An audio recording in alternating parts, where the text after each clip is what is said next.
The Ball at Sceaux by Honoré de Balzac. The Comte de Fontaine, head of one of the oldest families in Poitou, had served the Bourbon cause with intelligence and bravery during the war in La Vendée against the Republic. After having escaped all the dangers which threatened the Royalist leaders during this stormy period of modern history, he was wont to say in jest, "I am one of the men who gave themselves to be killed on the steps of the throne." And the pleasantry had some truth in it, as spoken by a man left for dead at the bloody battle of Les Quatre Chemins. Though ruined by confiscation, the staunch Vendéan steadily refused the lucrative posts offered to him by the Emperor Napoleon.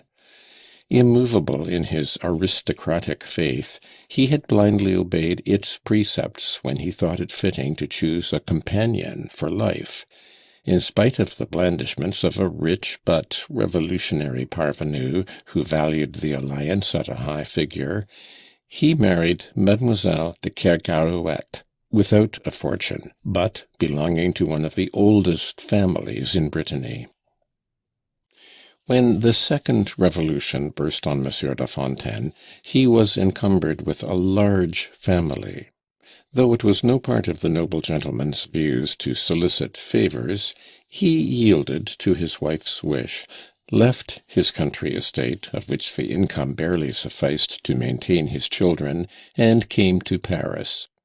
Saddened by seeing the greediness of his former comrades in the rush for places and dignities under the new constitution, he was about to return to his property when he received a ministerial dispatch, in which a well-known magnate announced to him his nomination as Maréchal de Camp, or Brigadier General, under a rule which allowed the officers of the Catholic armies to count the 20 submerged years of Louis XVIII's reign as years of service.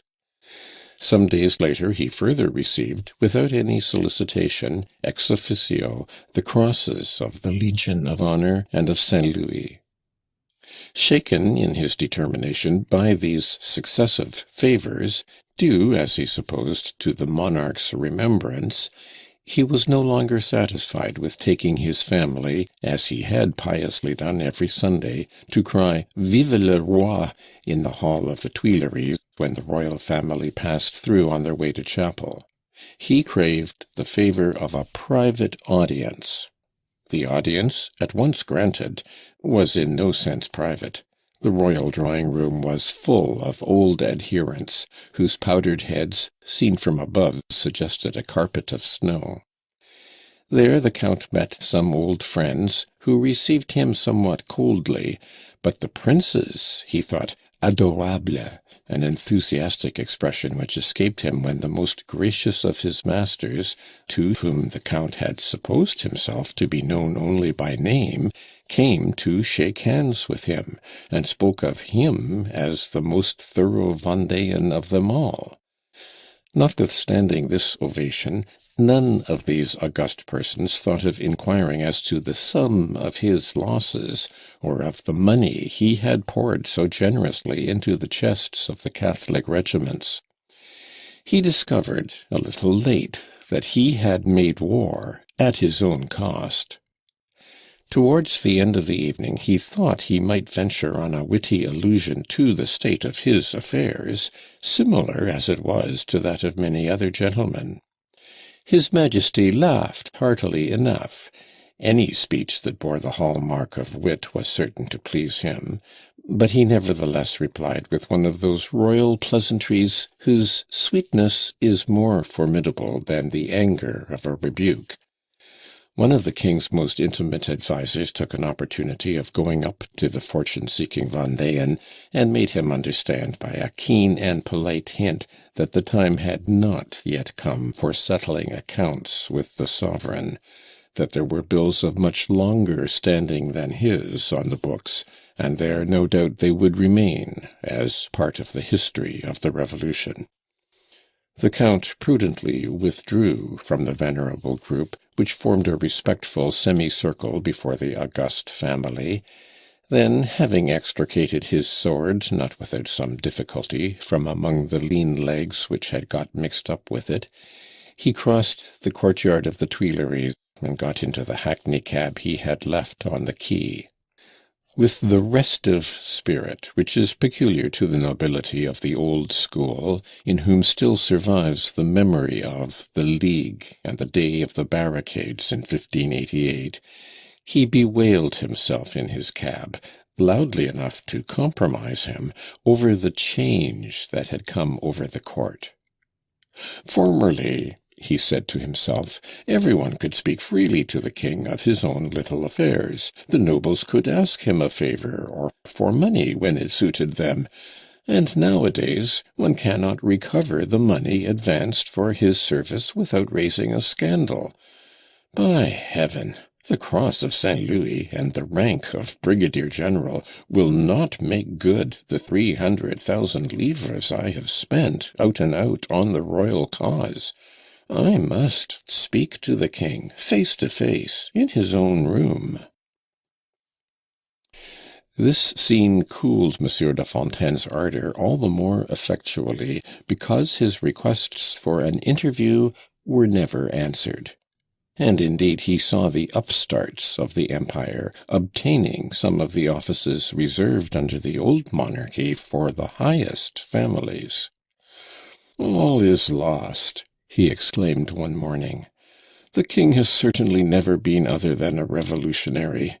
But for Monsieur, who never derogates and is some comfort to his faithful adherents, I do not know what hands the crown of France might not fall into if things are to go on like this. Their cursed constitutional system is the worst possible government, and can never suit France. Louis XVIII and Monsieur Bonniot spoiled everything at Saint-Ouen." The Count, in despair, was preparing to retire to his estate, abandoning with dignity all claims to repayment. At this moment the events of the 20th of March, 1815, gave warning of a fresh storm threatening to overwhelm the legitimate monarch and his defenders. Monsieur de Fontaine, like one of those generous souls who do not dismiss a servant in a torrent of rain, borrowed on his lands to follow the routed monarchy, without knowing whether this complicity in emigration would prove more propitious to him than his past devotion. But when he perceived that the companions of the king's exile were in higher favour than the brave men who had protested, sword in hand, against the establishment of the Republic, he may perhaps have hoped to derive greater profit from this journey into a foreign land than from active and dangerous service in the heart of his own country. Nor was his courtier-like calculation one of those rash speculations which promise splendid results on paper and are ruinous in effect. He was, to quote the wittiest and most successful of our diplomats, one of the faithful 500 who shared the exile of the court at Ghent, and one of the 50,000 who returned with it. During the short banishment of royalty, Monsieur de Fontaine was so happy as to be employed by Louis XVIII, and found more than one opportunity of giving him proofs of great political honesty and sincere attachment. One evening, when the king had nothing better to do, he recalled Monsieur de Fontaine's witticism at the Tuileries. The old Vendéan did not let such a happy chance slip. He told his history with so much vivacity that a king who never forgot anything might remember it at a convenient season. The royal amateur of literature also observed the elegant style given to some notes which the discreet gentleman had been invited to recast. This little success stamped Monsieur de Fontaine on the king's memory as one of the loyal servants of the crown. At the second Restoration, the Count was one of those special envoys who were sent throughout the departments charged with absolute jurisdiction over the leaders of revolt, but he used his terrible powers with moderation. As soon as the temporary commission was ended, the High Provost found a seat in the Privy Council, became a deputy, spoke little, listened much, and changed his opinions very considerably. Certain circumstances, unknown to historians, brought him into such intimate relations with the sovereign that one day, as he came in, the shrewd monarch addressed him thus: "My friend Fontaine, I shall take care never to appoint you to be Director General or Minister. Neither you nor I, as employees, could keep our place on account of our opinions. Representative government has this advantage: it saves us the trouble we used to have of dismissing our secretaries of state. Our council is a perfect inn-parlour, whither public opinion sometimes sends strange travellers. However, we can always find a place for our faithful adherents." This ironical speech was introductory to a rescript giving Monsieur de Fontaine an appointment as administrator in the office of Crown Lands. As a consequence of the intelligent attention with which he listened to his royal friend's sarcasms, his name always rose to His Majesty's lips when a commission was to be appointed, of which the members were to receive a handsome salary. He had the good sense to hold his tongue about the favour with which he was honoured, and knew how to entertain the monarch in those familiar chats in which Louis XVIII delighted as much as in a well-written note, by his brilliant manner of repeating political anecdotes, and the political or parliamentary tittle-tattle, if the expression may pass, which at that time was rife. It is well known that he was immensely amused by every detail of his gouvernementabilité, a word adopted by his facetious majesty. Thanks to the Comte de Fontaine's good sense, wit, and tact, every member of his numerous family, however young, ended, as he jestingly told his sovereign, in attaching himself like a silkworm to the leaves of the pay list. Thus, by the king's intervention, his eldest son found a high and fixed position as a lawyer. The second, before the Restoration a mere captain, was appointed to the command of a legion on the return from Ghent. Then, thanks to the confusion of 1815, when the regulations were evaded, he passed into the bodyguard, returned to a line regiment, and found himself, after the affair of the Trocadero, a lieutenant general with a commission in the Guards. The youngest, appointed sous-préfet, ere long became a legal official and director of a municipal board of the city of Paris, where he was safe from changes in legislature. These bounties, bestowed without parade, and as secret as the favour enjoyed by the Count, fell unperceived. Though the father and his 3 sons each had sinecures enough to enjoy an income in salaries almost equal to that of a chief of department, their political good fortune excited no envy. In those early days of the constitutional system, few persons had very precise ideas of the peaceful domain of the civil service, where astute favourites managed to find an equivalent for the demolished abbeys. Monsieur le Comte de Fontaine, who till lately boasted that he had not read the Charter, and displayed such indignation at the greed of courtiers, had, before long, proved to his august master that he understood, as well as the king himself, the spirit and resources of the representative system. At the same time, notwithstanding the established careers open to his 3 sons, and the pecuniary advantages derived from 4 official appointments, Monsieur de Fontaine was the head of too large a family to be able to re-establish his fortune easily and rapidly. His 3 sons were rich in prospects, in favour, and in talent, but he had 3 daughters, and was afraid of wearying the monarch's benevolence. It occurred to him to mention only one by one these virgins eager to light their torches. The king had too much good taste to leave his work incomplete. The marriage of the eldest with a receiver general, Planat de Baudry, was arranged by one of these royal speeches which cost nothing and are worth millions. One evening, when the sovereign was out of spirits, he smiled on hearing of the existence of another Demoiselle de Fontaine, for whom he found a husband in the person of a young magistrate, of inferior birth, no doubt, but wealthy, and whom he created Baron.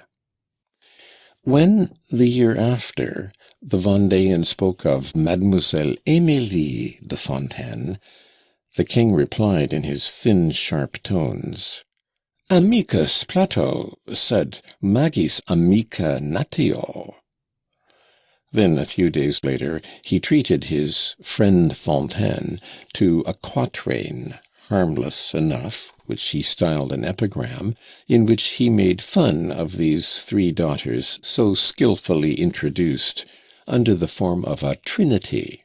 Nay, if report is to be believed, the monarch had found the point of the jest in the unity of the three divine persons.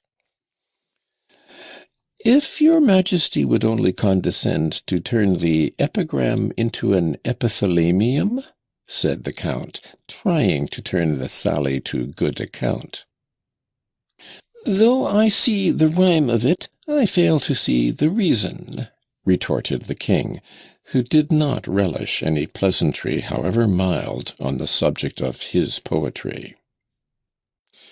From that day his intercourse with Monsieur de Fontaine showed less amenity. Kings enjoy contradicting more than people think. Like most youngest children, Émilie de Fontaine was a Benjamin spoiled by almost everybody. The king's coolness, therefore, caused the count all the more regret, because no marriage was ever so difficult to arrange as that of this darling daughter. To understand all the obstacles, we must make our way into the fine residence where the official was housed at the expense of the nation. Émilie had spent her childhood on the family estate, enjoying the abundance which suffices for the joys of early youth. Her lightest wishes had been law to her sisters, her brothers, her mother, and even her father. All her relations doted on her. Having come to years of discretion just when her family was loaded with the favours of fortune, the enchantment of life continued. The luxury of Paris seemed to her just as natural as a wealth of flowers or fruit, or as the rural plenty which had been the joy of her first years. Just as in her childhood she had never been thwarted in the satisfaction of her playful desires, so now, at 14, she was still obeyed when she rushed into the whirl of fashion. Thus, accustomed by degrees to the enjoyment of money, elegance of dress, of gilded drawing-rooms, and fine carriages became as necessary to her as the compliments of flattery, sincere or false, and the festivities and vanities of court life. Like most spoiled children, she tyrannized over those who loved her, and kept her blandishments for those who were indifferent. Her faults grew with her growth, and her parents were to gather the bitter fruits of this disastrous education. At the age of 19, Émilie de Fontaine had not yet been pleased to make a choice from among the many young men whom her father's politics brought to his entertainments. Though so young, she asserted in society all the freedom of mind that a married woman can enjoy. Her beauty was so remarkable that for her to appear in a room was to be its queen. But, like sovereigns, she had no friends, though she was everywhere the object of attentions to which a finer nature than hers might perhaps have succumbed. Not a man, not even an old man, had it in him to contradict the opinions of a young girl whose lightest look could rekindle love in the coldest heart. She had been educated with a care which her sisters had not enjoyed, painted pretty well, spoke Italian and English, and played the piano brilliantly. Her voice, trained by the best masters, had a ring in it which made her singing irresistibly charming.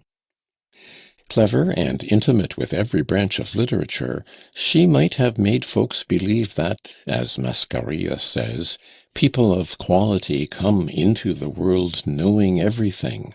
She could argue fluently on Italian or Flemish painting, on the Middle Ages or the Renaissance, pronounced at haphazard on books new or old, and could expose the defects of a work with a cruelly graceful wit.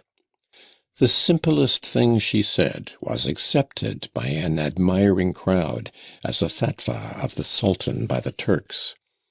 She thus dazzled shallow persons.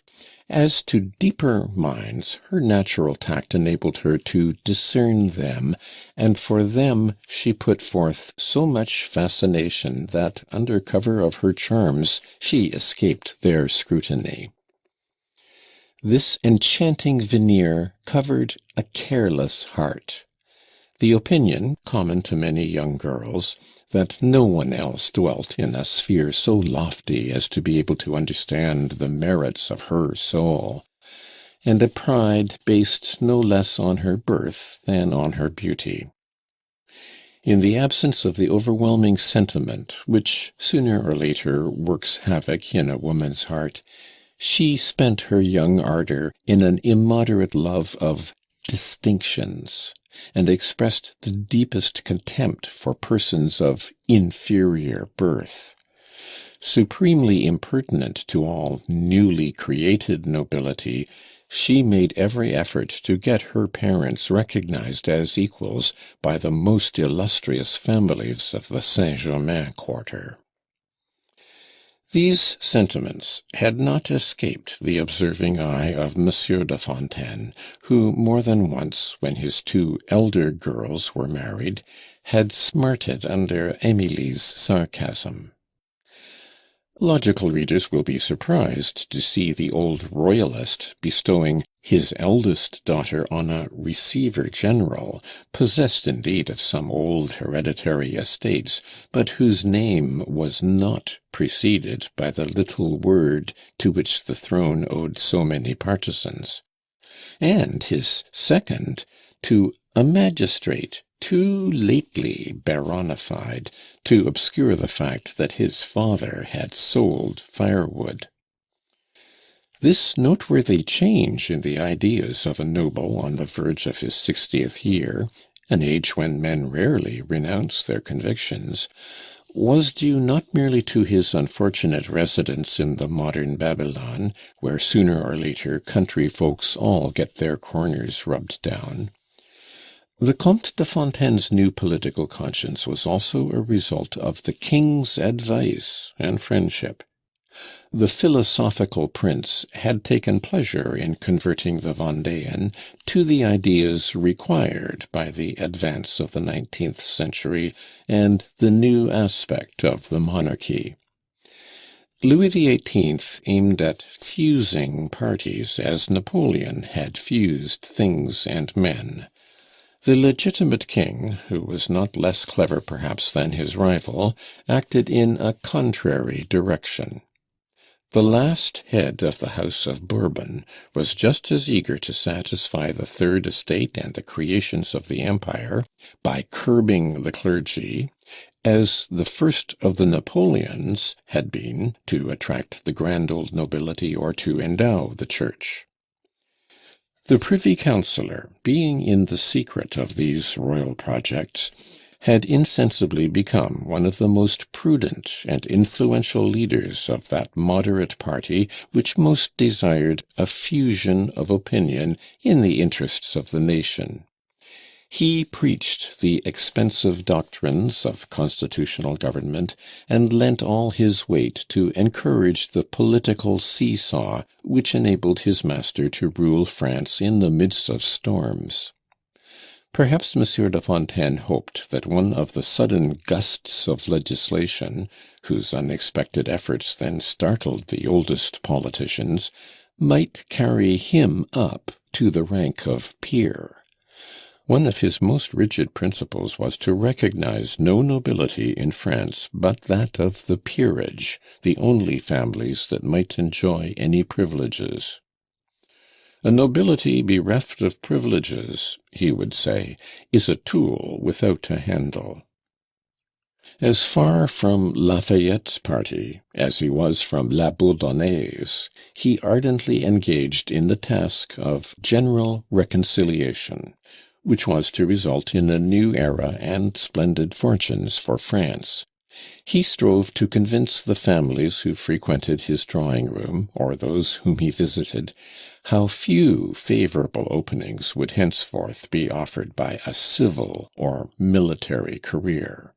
He urged mothers to give their boys a start in independent and industrial professions, explaining that military posts and high government appointments must at last pertain, in a quite constitutional order, to the younger sons of members of the peerage. According to him, the people had conquered a sufficiently large share in practical government by its elective assembly, its appointments to law offices and those of the exchequer, which, said he, would always, as heretofore, be the natural right of the distinguished men of the third estate.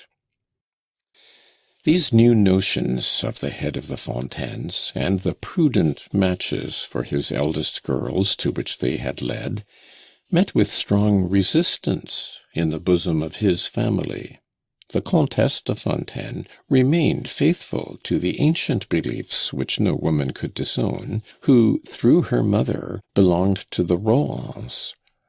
Although she had, for a while, opposed the happiness and fortune awaiting her two eldest girls, she yielded to those private considerations which husband and wife confide to each other when their heads are resting on the same pillow.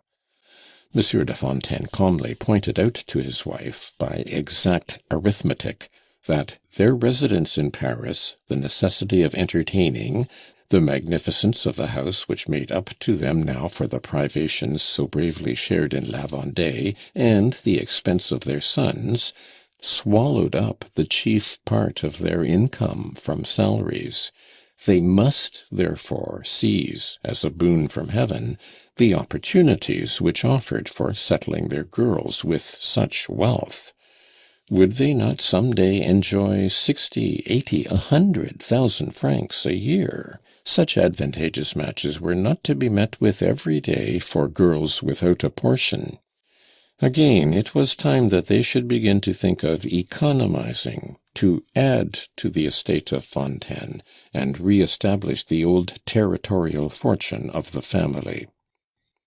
The Countess yielded to such cogent arguments, as every mother would have done in her place, though perhaps with a better grace. But she declared that Emilie, at any rate, should marry in such a way as to satisfy the pride she had unfortunately contributed to foster in the girl's young soul. Thus, events which ought to have brought joy into the family had introduced a small leaven of discord. The Receiver-General and the young lawyer were the objects of a ceremonious formality which the Countess and Emilie contrived to create. This etiquette soon found even ampler opportunity for the display of domestic tyranny. For Lieutenant General de Fontaine married Mademoiselle Mongenod, the daughter of a rich banker. The President very sensibly found a wife in a young lady whose father, twice or thrice a millionaire, had traded in salt. And the third brother, faithful to his plebeian doctrines, married Mademoiselle Grosse-Tête, the only daughter of the Receiver-General at Bourges. The three sisters-in-law and the two brothers-in-law found the high sphere of political bigwigs and the drawing-rooms of the Faubourg Saint-Germain so full of charm and of personal advantages that they united in forming a little court round the overbearing Emilie. This treaty between interest and pride was not, however, so firmly cemented, but that the young despot was, not unfrequently, the cause of revolts in her little realm. Scenes, which the highest circles would not have disowned, kept up a sarcastic temper among all the members of this powerful family, and this, without seriously diminishing the regard they professed in public, degenerated sometimes in private into sentiments far from charitable. Thus the lieutenant-general's wife, having become a baronne, thought herself quite as noble as a Kergarouët, and imagined that her good 100,000 francs a year gave her the right to be as impertinent as her sister-in-law Emilie, whom she would sometimes wish to see happily married, as she announced that the daughter of some peer of France had married Monsieur So-and-so with no title to his name. The Vicomtesse de Fontaine amused herself by eclipsing Emilie in the taste and magnificence that were conspicuous in her dress, her furniture, and her carriages. The satirical spirit in which her brothers and sisters sometimes received the claims avowed by Mademoiselle de Fontaine roused her to wrath that a perfect hailstorm of sharp sayings could hardly mitigate. So, when the head of the family felt a slight chill in the king's tacit and precarious friendship, he trembled all the more because, as a result of her sister's defiant mockery, his favourite daughter had never looked so high. In the midst of these circumstances, and at a moment when this petty domestic warfare had become serious, the monarch, whose favour Monsieur de Fontaine still hoped to regain, was attacked by the malady of which he was to die. The great political chief, who knew so well how to steer his bark in the midst of tempests, soon succumbed. Certain, then, of favours to come, the Comte de Fontaine made every effort to collect the elite of marrying men around his youngest daughter. Those who may have tried to solve the difficult problem of settling a haughty and capricious girl will understand the trouble taken by the unlucky father. Such an affair, carried out to the liking of his beloved child, would worthily crown the career the Count had followed for these 10 years at Paris. From the way in which his family claimed salaries under every department, it might be compared with the House of Austria, which by intermarriage threatens to pervade Europe.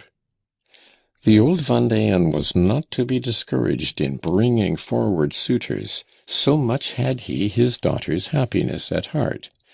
But nothing could be more absurd than the way in which the impertinent young thing pronounced her verdicts, and judged the merits of her adorers.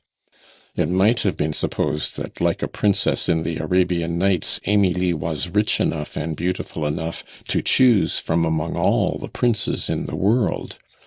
Her objections were each more preposterous than the last. One had 2 thick knees and was bow-legged. Another was short-sighted. This one's name was Durand. That one limped. And almost all were too fat.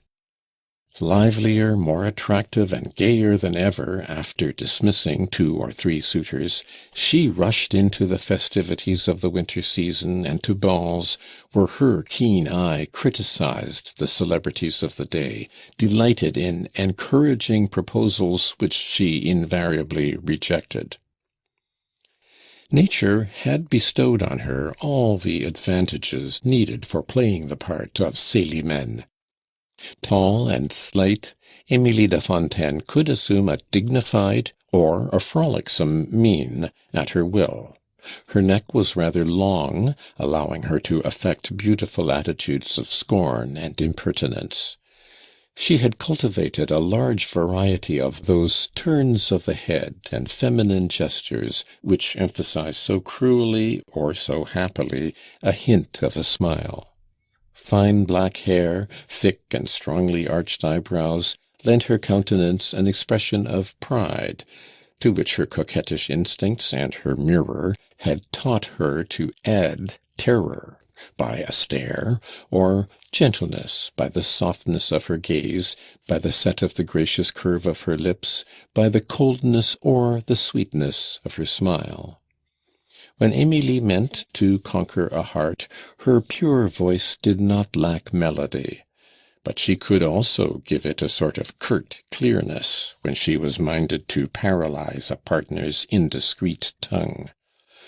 Her colourless face and alabaster brow were like the limpid surface of a lake, which by turns is rippled by the impulse of a breeze, and recovers its glad serenity when the air is still.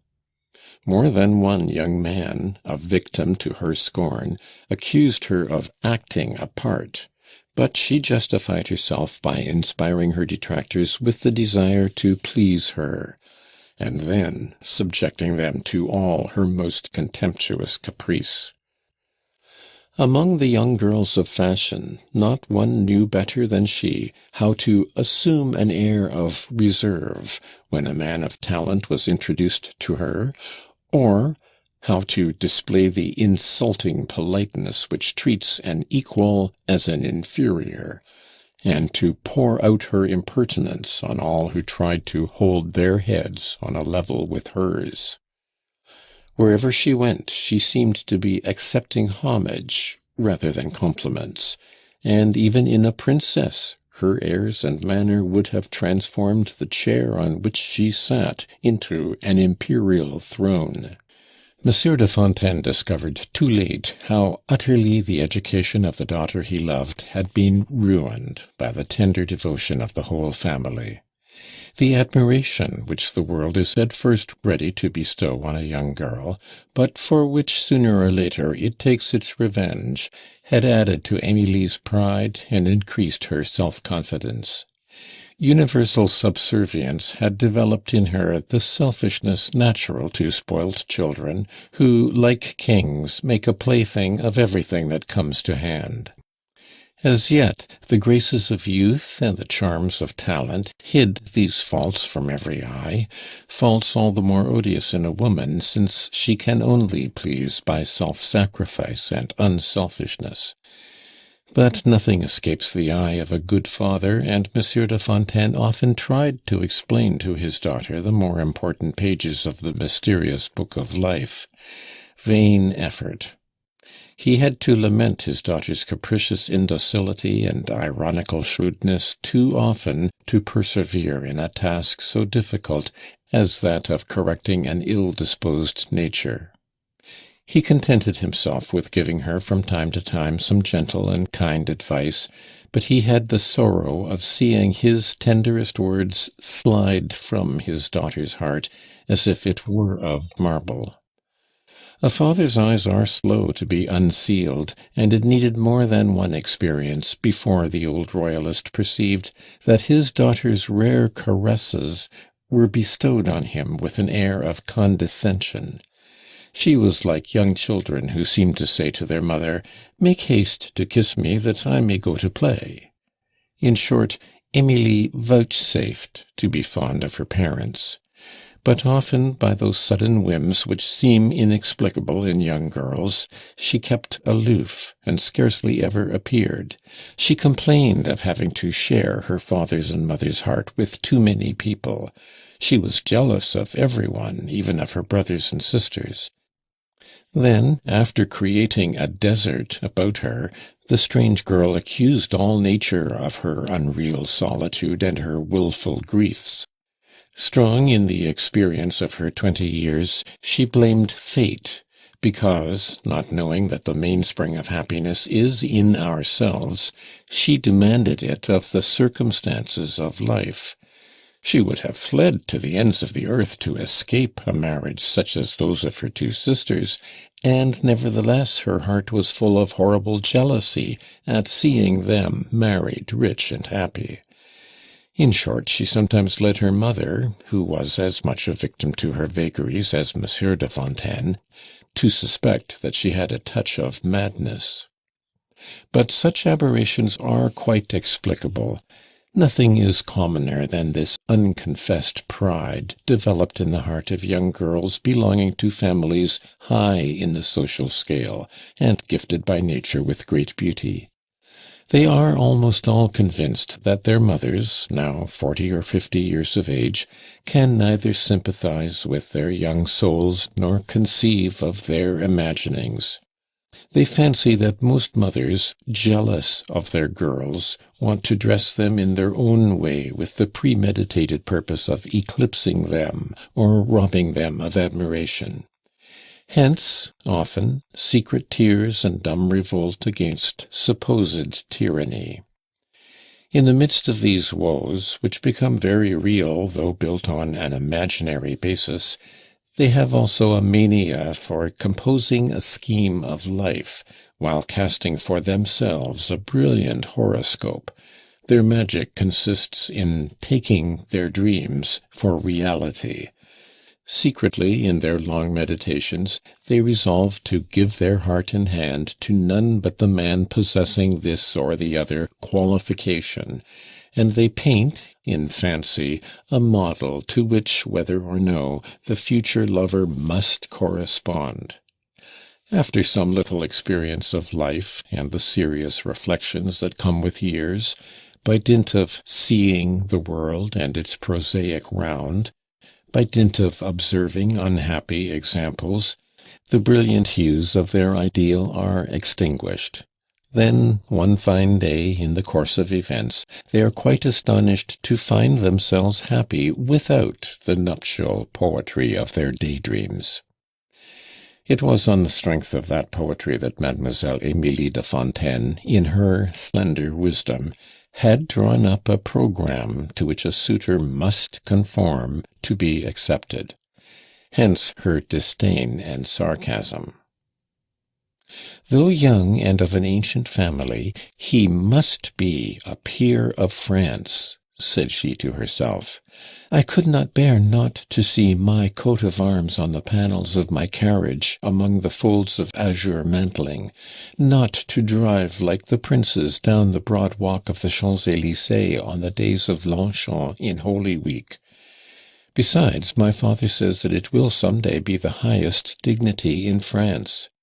He must be a soldier, but I reserve the right of making him retire, and he must bear an order, that the sentries may present arms to us. And these rare qualifications would count for nothing if this creature of fancy had not the most amiable temper, a fine figure, intelligence, and, above all, if he were not slender. To be lean, a personal grace which is but fugitive, especially under a representative government, was an indispensable condition. Mademoiselle de Fontaine had an ideal standard which was to be the model. A young man who at the first glance did not fulfill the requisite conditions did not even get a second look.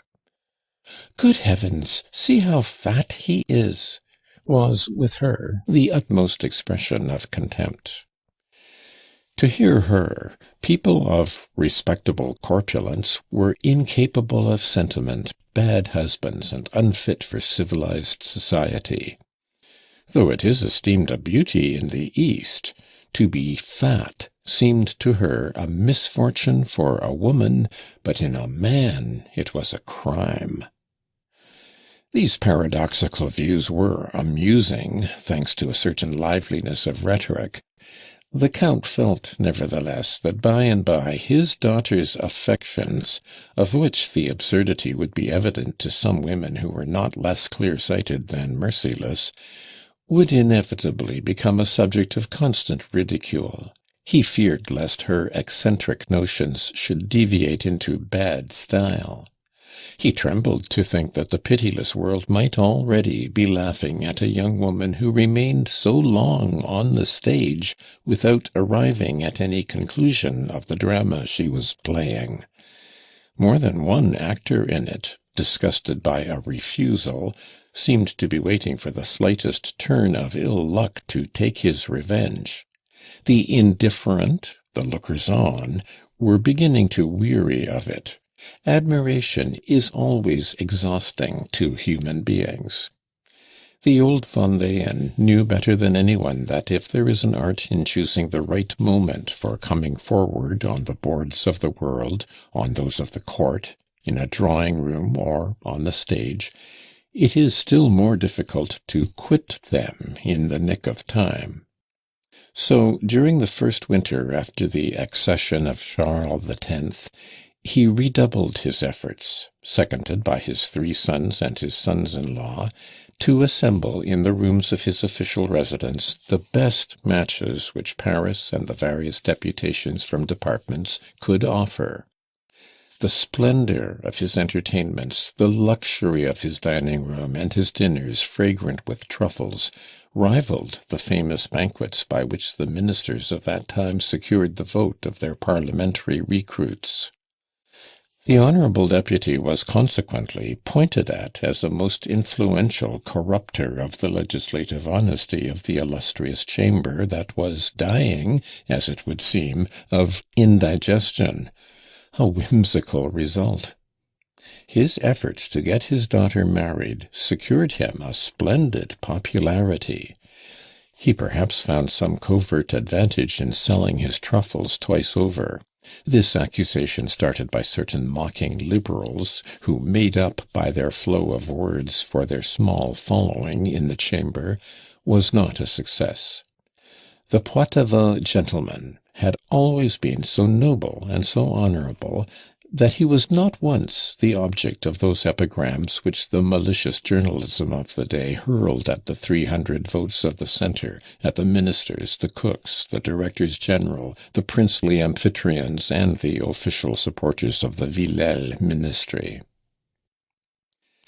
At the close of this campaign, during which Monsieur de Fontaine had on several occasions brought out all his forces, he believed that this time the procession of suitors would not be a mere dissolving view in his daughter's eyes, that it was time she should make up her mind. He felt a certain inward satisfaction at having well fulfilled his duty as a father, and having left no stone unturned, he hoped that, among so many hearts laid at Émilie's feet, there might be one to which her caprice might give a preference. Incapable of repeating such an effort, and tired, too, of his daughter's conduct, one morning, towards the end of Lent, when the business at the chamber did not demand his vote, he determined to ask what her views were. While his valet was artistically decorating his bald yellow head with the delta of powder which, with the hanging aile de pigeon, completed his venerable style of hairdressing, Émilie's father, not without some secret misgivings, told his old servant to go and desire the haughty damsel to appear in the presence of the head of the family. "Joseph," he added, when his hair was dressed, "take away that towel, draw back the curtains, put those chairs square, shake the rug and lay it quite straight, dust everything. Now air the room a little by opening the window." The Count multiplied his orders, putting Joseph out of breath, and the old servant, understanding his master's intentions, aired and tidied the room, of course the least cared for of any in the house, and succeeded in giving a look of harmony to the files of bills, the letter-boxes, the books and furniture of this sanctum, where the interests of the royal domains were debated over. When Joseph had reduced this chaos to some sort of order, and brought to the front such things as might be most pleasing to the eye, as if it were a shop front, or such as by their colour might give the effect of a kind of official poetry, He stood for a moment in the midst of the labyrinth of papers, piled in some places even on the floor, admired his handiwork, jerked his head, and went. The anxious sinecure-holder did not share his retainer's favourable opinion. Before seating himself in his deep chair, whose rounded back screened him from draughts, he looked round him doubtfully, examined his dressing-gown with a hostile expression, shook off a few grains of snuff, carefully wiped his nose, arranged the tongs and shovel, made the fire, pulled up the heels of his slippers, pulled out his little queue of hair which had lodged horizontally between the collar of his waistcoat and that of his dressing-gown, restoring it to its perpendicular position. Then he swept up the ashes of the hearth, which bore witness to a persistent catarrh. Finally, the old man did not settle himself till he had once more looked all over the room, hoping that nothing could give occasion to the saucy and impertinent remarks with which his daughter was apt to answer his good advice. On this occasion he was anxious not to compromise his dignity as a father. He daintily took a pinch of snuff, cleared his throat 2 or 3 times as if he were about to demand account out of the house. Then he heard his daughter's light step, and she came in, humming an air from Il Barbiere. "Good morning, papa. What do you want with me so early?" Having sung these words as though they were the refrain of the melody, she kissed the Count, not with the familiar tenderness which makes a daughter's love so sweet a thing, but with the light carelessness of a mistress confident of pleasing whatever she may do. "My dear child," said Monsieur de Fontaine gravely, "I sent for you to talk to you very seriously about your future prospects. You are at this moment under the necessity of making such a choice of a husband as may secure your durable happiness."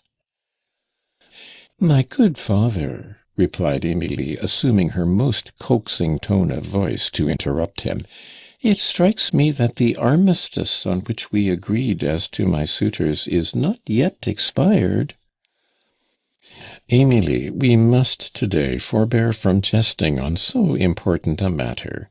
For some time past, the efforts of those who most truly love you, my dear child, have been concentrated on the endeavour to settle you suitably, and you would be guilty of ingratitude in meeting with levity those proofs of kindness which I am not alone in lavishing on you."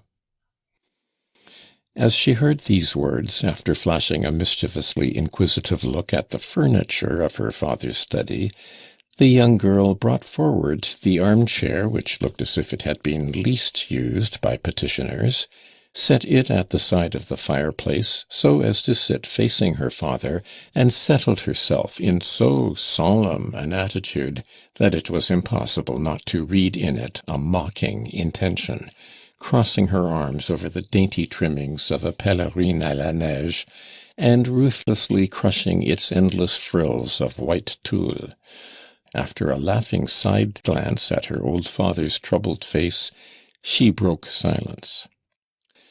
"I never heard you say, my dear father, that the government issued its instructions in its dressing-gown. However," and she smiled, "that does not matter. The mob are probably not particular. Now, what are your proposals for legislation, and your official introductions?" "I shall not always be able to make them, headstrong girl.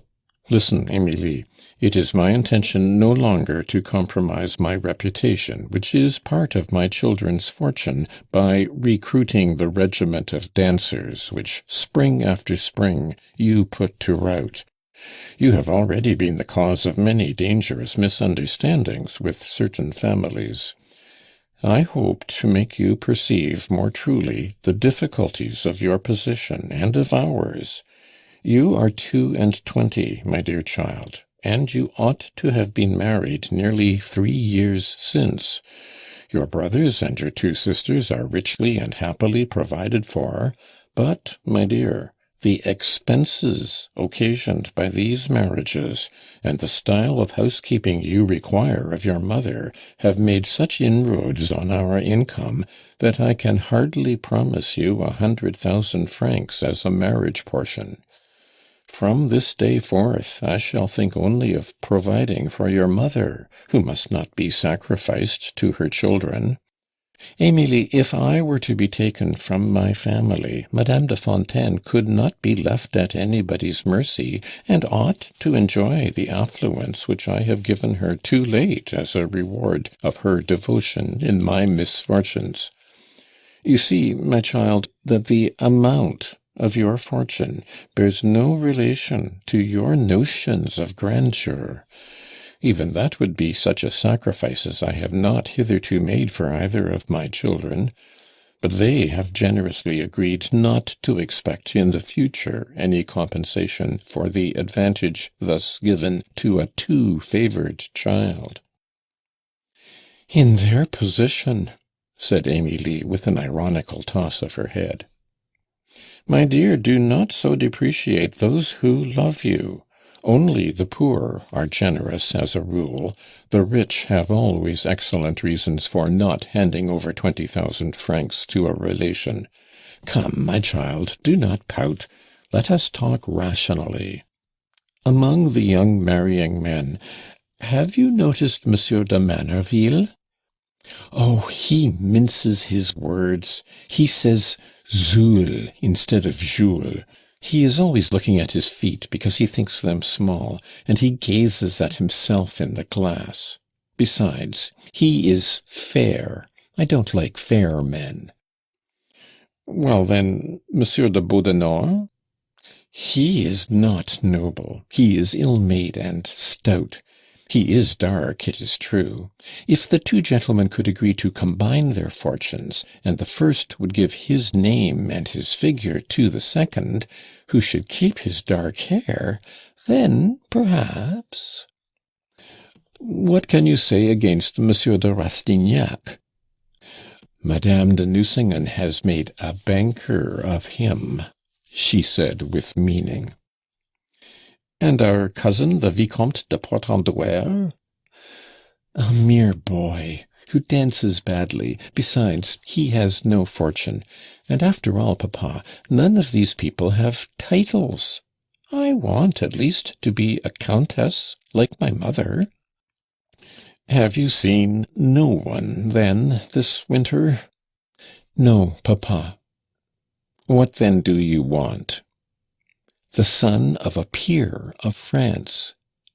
My dear girl, you are mad, said Monsieur de Fontaine, rising.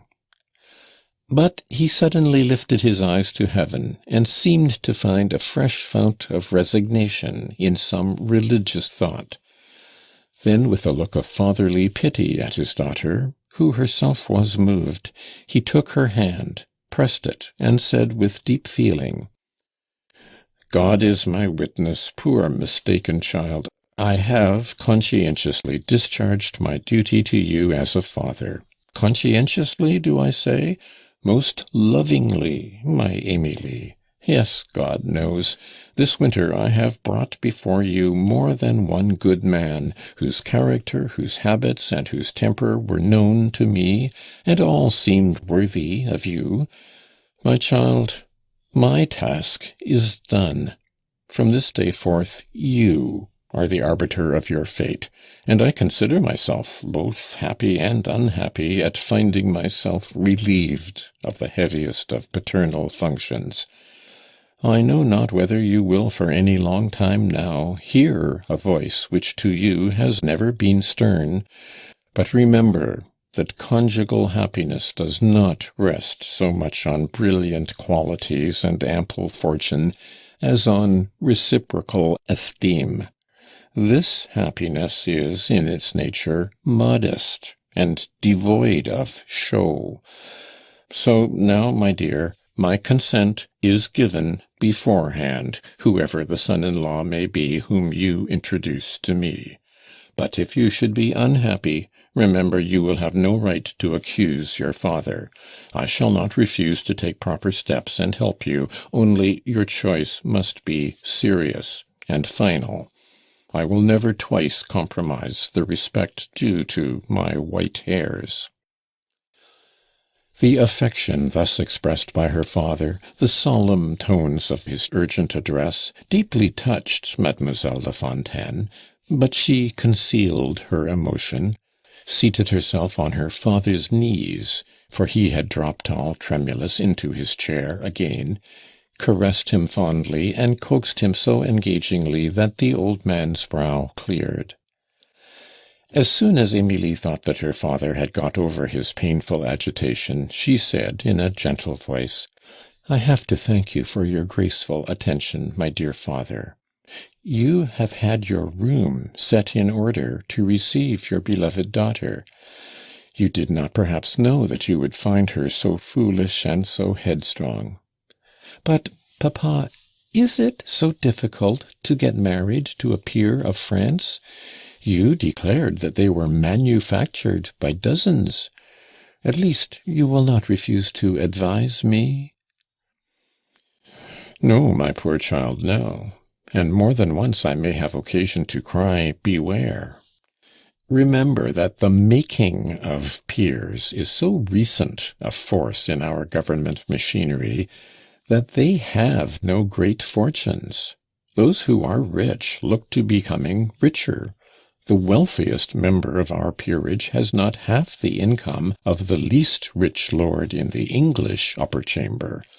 Thus all the French peers are on the lookout for great heiresses for their sons, wherever they may meet with them. The necessity in which they find themselves of marrying for money will certainly exist for at least 2 centuries. Pending such a fortunate accident as you long for, and this fastidiousness may cost you the best years of your life, your attractions might work a miracle, for men often marry for love in these days. When experience lurks behind so sweet a face as yours, it may achieve wonders. In the first place, have you not the gift of recognizing virtue in the greater or smaller dimensions of a man's body? This is no small matter. To so wise a young person as you are, I need not enlarge on all the difficulties of the enterprise. I am sure that you would never attribute good sense to a stranger because he had a handsome face, or all the virtues because he had a fine figure. And I am quite of your mind in thinking that the sons of peers ought to have an air peculiar to themselves and perfectly distinctive manners. Though nowadays no external sign stamps a man of rank, those young men will have, perhaps, to you the indefinable something that will reveal it. Then, again, you have your heart well in hand, like a good horseman who is sure his steed cannot bolt. Luck be with you, my dear." "You are making game of me, papa. Well, I assure you that I would rather die in Mademoiselle de Condé's convent than not be the wife of a peer of France."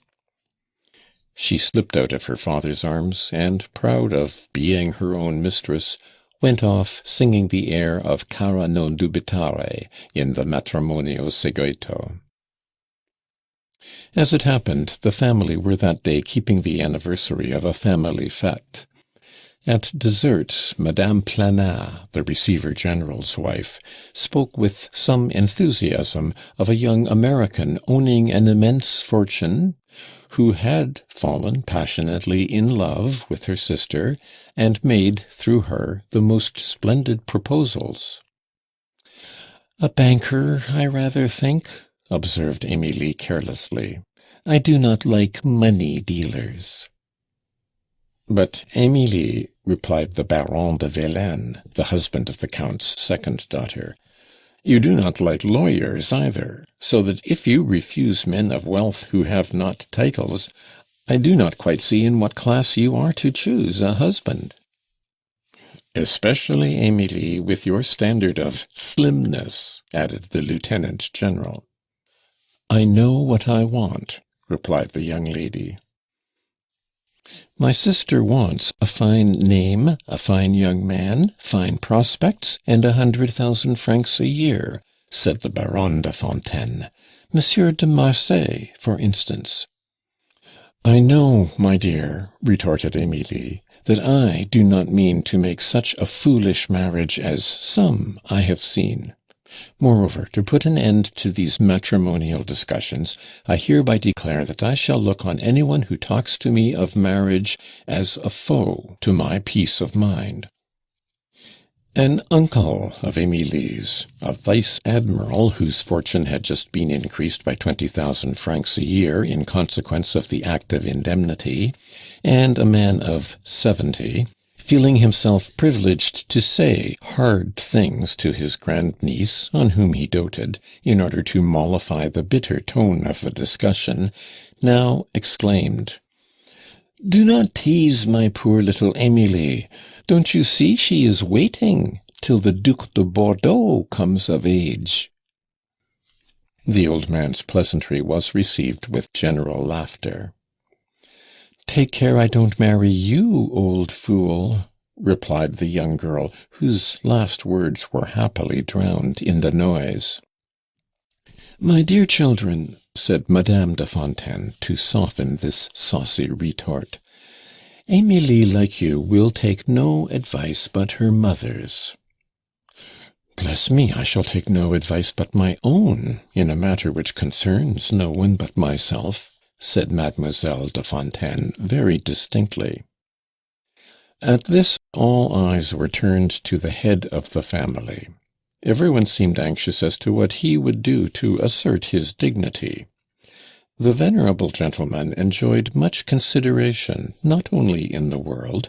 Happier than many fathers, he was also appreciated by his family, all its members having a just esteem for the solid qualities by which he had been able to make their fortunes.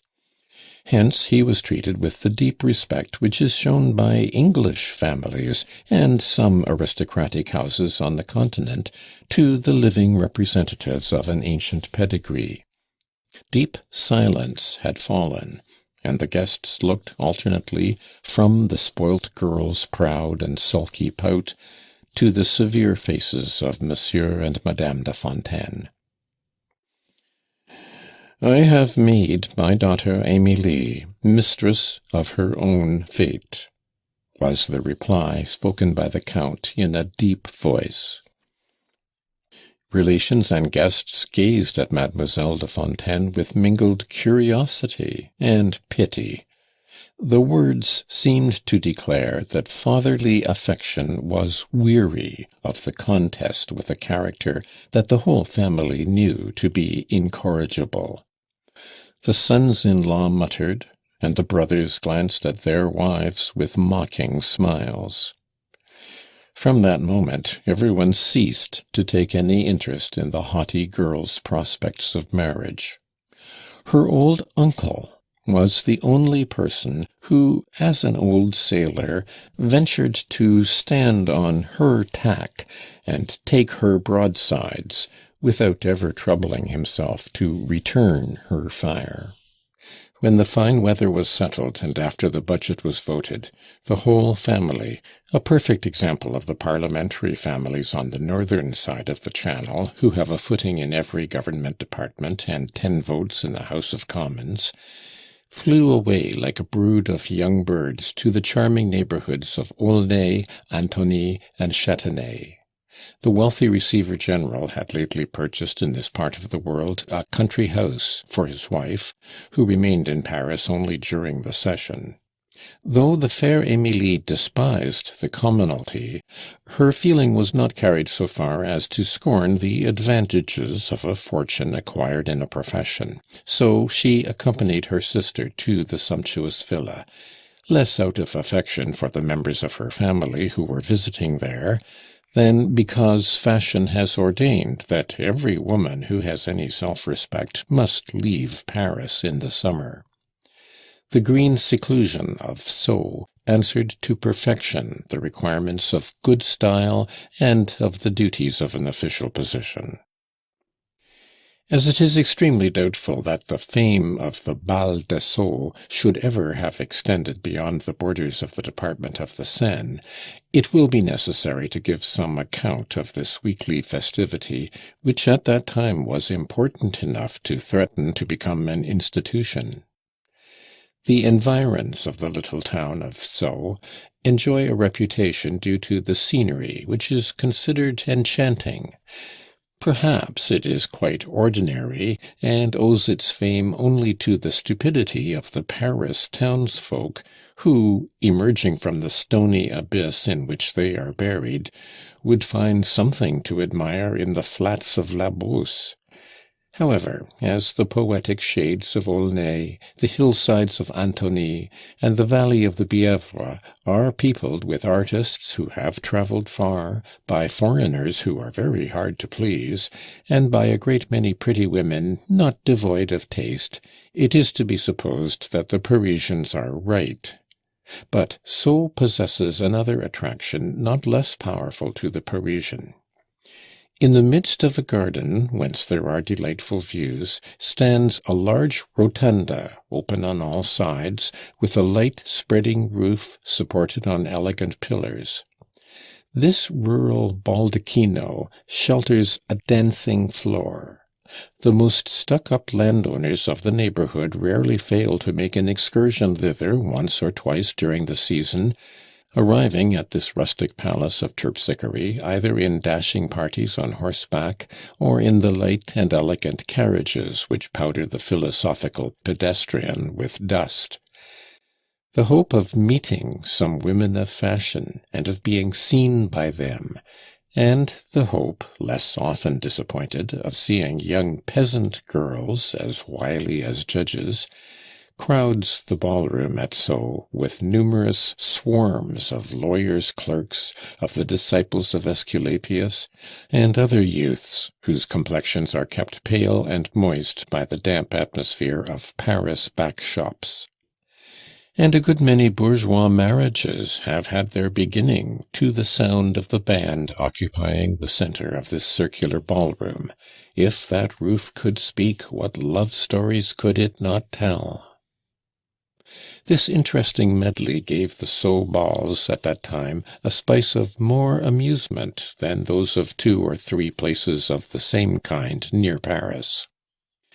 And it had incontestable advantages in its rotunda and the beauty of its situation and its gardens. Émilie was the first to express a wish to play at being common folk at this gleeful suburban entertainment, and promised herself immense pleasure in mingling with the crowd. Everybody wondered at her desire to wander through such a mob, but is there not a keen pleasure to grand people in an incognito? Mademoiselle de Fontaine amused herself with imagining all these town-bred figures. She fancied herself leaving the memory of a bewitching glance and smile stamped on more than one shopkeeper's heart, laughed beforehand at the damsel's airs, and sharpened her pencils for the scenes she proposed to sketch in her satirical album. Sunday could not come soon enough to satisfy her impatience. The party from the Villa Planat set out on foot, so as not to betray the rank of the personages who were about to honour the ball with their presence. They dined early, and the month of May humoured this aristocratic escapade by one of its finest evenings. Mademoiselle de Fontaine was quite surprised to find in the rotunda some quadrilles made up of persons who seemed to belong to the upper classes. Here and there, indeed, were some young men who looked as though they must have saved for a month to shine for a day. And she perceived several couples whose too hearty glee suggested nothing conjugal.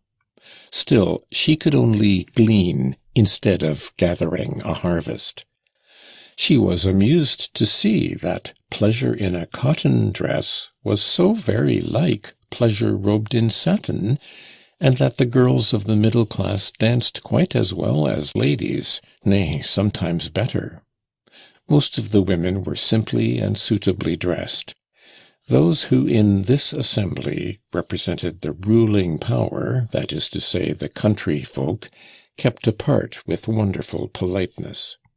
In fact, Mademoiselle Emilie had to study the various elements that composed the mixture before she could find any subject for pleasantry.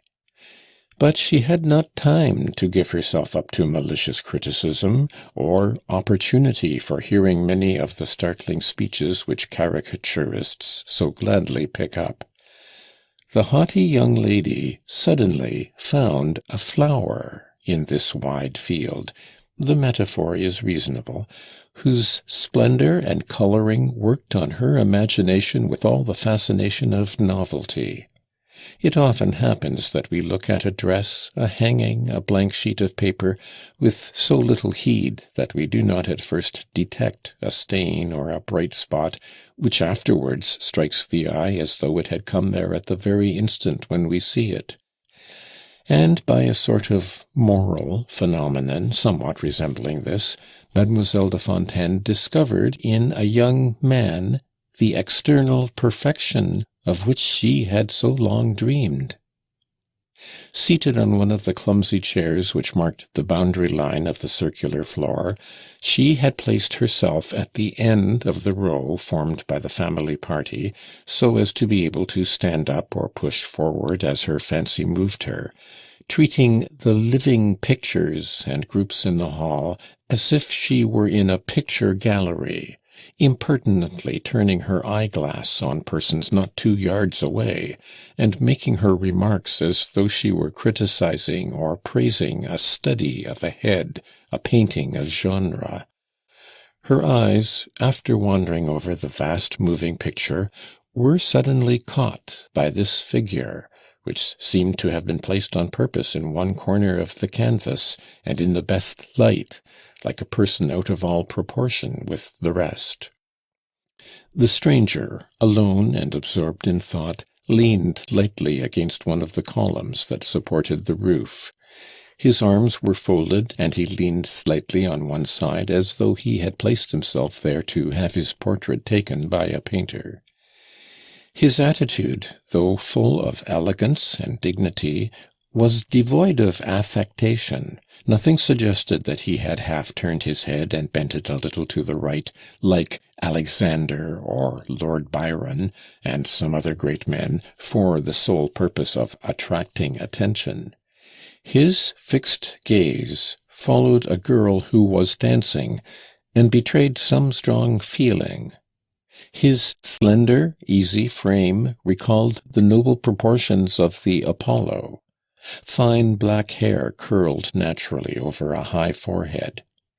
At a glance, Mademoiselle de Fontaine observed that his linen was fine, his gloves fresh, and evidently bought of a good maker, and his feet were small and well shod in boots of Irish kid.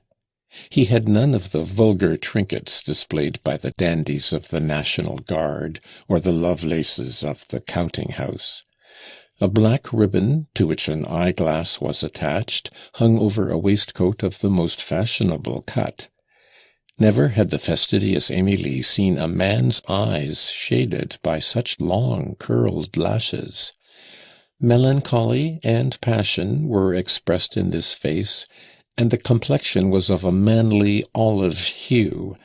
His mouth seemed ready to smile, unbending the corners of eloquent lips, but this, far from hinting at gaiety, revealed, on the contrary, a sort of pathetic grace. There was too much promise in that head, too much distinction in his whole person, to allow of one's saying, "What a handsome man," or "What a fine man." One wanted to know him. The most clear-sighted observer, on seeing this stranger, could not have helped taking him for a clever man attracted to this rural festivity by some powerful motive. All these observations cost Emilie only a minute's attention, during which the privileged gentleman, under her severe scrutiny, became the object of her secret admiration. She did not say to herself, "He must be a peer of France," but Oh, if only he is noble, and he surely must be. Without finishing her thought, she suddenly rose, and, followed by her brother the general, she made her way towards the column, affecting to watch the merry quadrille, but by a stratagem of the eye, familiar to women, she lost not a gesture of the young man as she went towards him. The stranger politely moved to make way for the newcomers, and went to lean against another pillar. Emilie, as much nettled by his politeness as she might have been by an impertinence, began talking to her brother in a louder voice than good taste enjoined.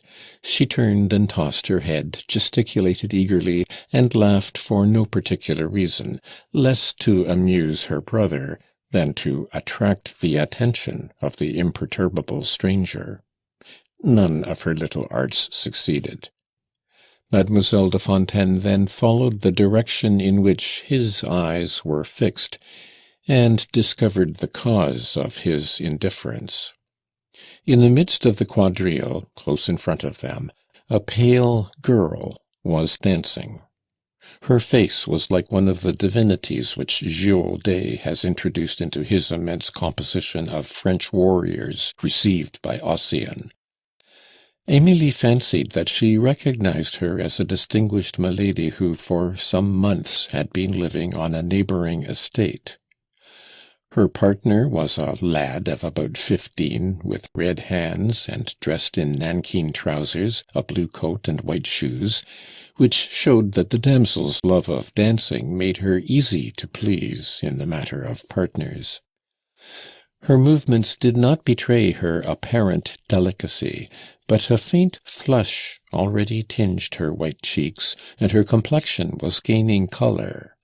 Mademoiselle de Fontaine went nearer to be able to examine the young lady at the moment when she returned to her place, while the side couples in their turn danced the figure. But the stranger went up to the pretty dancer, and leaning over, said in a gentle but commanding tone, "Clara, my child, do not dance any more." Clara made a little pouting face, bent her head, and finally smiled. When the dance was over, the young man wrapped her in a cashmere shawl with a lover's care, and seated her in a place sheltered from the wind. Very soon Mademoiselle de Fontaine, seeing them rise and walk round the place as if preparing to leave, found means to follow them, under pretence of admiring the views from the garden. Her brother lent himself with malicious good humour to the divagations of her rather eccentric wanderings. Emilie then saw the attractive couple get into an elegant tilbury, by which stood a mounted groom in livery. At the moment when, from his high seat, the young man was drawing the reins even, she caught a glance from his eye, such as a man casts aimlessly at the crowd, and then she enjoyed the feeble satisfaction of seeing him turn his head to look at her. The young lady did the same. Was it from jealousy? "I imagine you have now seen enough of the garden," said her brother. "We may go back to the dancing." "I am ready," said she. "Do you think the girl can be a relation of Lady Dudley's?" "Lady Dudley may have some male relation staying with her," said the Baron de Fontaine, "but a young girl, no." Next day, Mademoiselle de Fontaine expressed a wish to take a ride. Then she gradually accustomed her old uncle and her brothers to escorting her in very early rides, excellent, she declared, for her health. She had a particular fancy for the environs of the hamlet where Lady Dudley was living. Notwithstanding her cavalry manoeuvres, she did not meet the stranger so soon as the eager search she pursued might have allowed her to hope. She went several times to the Bal de Sceaux without seeing the young Englishman who had dropped from the skies to pervade and beautify her dreams. Though nothing spurs on a young girl's infant passion so effectually as an obstacle, there was a time when Mademoiselle de Fontaine was on the point of giving up her strange and secret search, almost despairing of the success of an enterprise whose singularity may give some idea of the boldness of her temper. In point of fact, she might have wandered long about the village of Châtenay without meeting her unknown. The fair Clara, since that was the name Emilie had overheard, was not English, and the stranger who escorted her did not dwell among the flowery and fragrant bowers of Châtenay. One evening, Emilie, out riding with her uncle, who during fine weather had gained a fairly long truce from the gout, met Lady Dudley. The distinguished foreigner had with her in her open carriage Monsieur Vandenesse. Emilie recognized the handsome couple, and her suppositions were at once dissipated like a dream. Annoyed, as any woman must be whose expectations are frustrated, she touched up her horse so suddenly that her uncle had the greatest difficulty in following her, she had set off at such a pace. "I am too old, it would seem, to understand these youthful spirits," said the old sailor to himself as he put his horse to a canter. "Or perhaps young people are not what they used to be. But what ails my niece? Now she is walking at a foot pace, like a gendarme on patrol in the Paris streets. One might fancy she wanted to outflank that worthy man, who looks to me like an author dreaming over his poetry, for he has, I think, a notebook in his hand. My word, I am a great simpleton. Is not that the very young man we are in search of?" At this idea the old admiral moderated his horse's pace so as to follow his niece without making any noise. He had played too many pranks in the years 1771 and soon after, a time of our history when gallantry was held in honour, not to guess at once that by the merest chance Emilie had met the unknown of the Sceaux gardens. In spite of the film which age had drawn over his grey eyes, the Comte de Kergarouët could recognize the signs of extreme agitation in his niece, under the unmoved expression she tried to give to her features. The girl's piercing eyes were fixed in a sort of dull amazement on the stranger, who quietly walked on in front of her. "Aye, that's it," thought the sailor. "She is following him as a pirate follows a merchantman. Then, when she has lost sight of him, she will be in despair at not knowing who it is she is in love with, and whether he is a marquis or a shopkeeper. Really, these young heads need an old fogey like me always by their side." He unexpectedly spurred his horse in such a way as to make his nieces bolt, and rode so hastily between her and the young man on foot that he obliged him to fall back onto the grassy bank which rose from the roadside. Then, abruptly drawing up, the Count exclaimed, "Couldn't you get out of the way?" "I beg your pardon, monsieur, but I did not know that it lay with me to apologize to you, because you almost rode me down." "There, enough of that, my good fellow," replied the sailor harshly, in a sneering tone that was nothing less than insulting. At the same time the Count raised his hunting crop as if to strike his horse, and touched the young fellow's shoulder, saying, "A liberal citizen is a reasoner. Every reasoner should be prudent." The young man went up the bank side as he heard the sarcasm.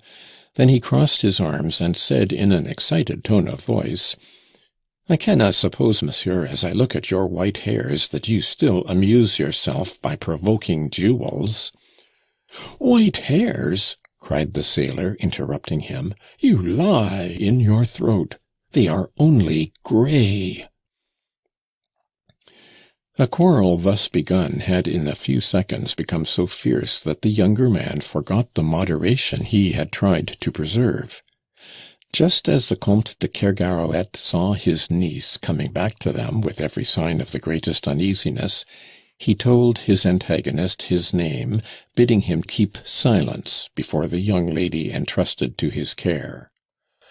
The stranger could not help smiling as he gave a visiting card to the old man, desiring him to observe that he was living at a country house at Chevreuse, and after pointing this out to him, he hurried away. "You very nearly damaged that poor young counter-jumper, my dear," said the Count, advancing hastily to meet Emilie. "Do you not know how to hold your horse in? And there you leave me to compromise my dignity in order to screen your folly, whereas if you had but stopped, one of your looks, or one of your pretty speeches, one of those you can make so prettily when you are not pert, would have set everything right, even if you had broken his arm." "But, my dear uncle, it was your horse, not mine, that caused the accident. I really think you can no longer ride. You are not so good a horseman as you were last year. But instead of talking nonsense—" "Nonsense, by gad! Is it nothing to be so impertinent to your uncle?" "Ought we not to go on and inquire if the young man is hurt? He is limping, uncle. Only look." "No, he is running. I rated him soundly." "Oh, yes, uncle, I know you there." "Stop," said the Count, pulling Emilie's horse by the bridle. "I do not see the necessity of making advances to some shopkeeper, who is only too lucky to have been thrown down by a charming young lady, or the commander of La Belle Poule." "Why do you think he is anything so common, my dear uncle? He seems to me to have very fine manners." "Everyone has manners nowadays, my dear."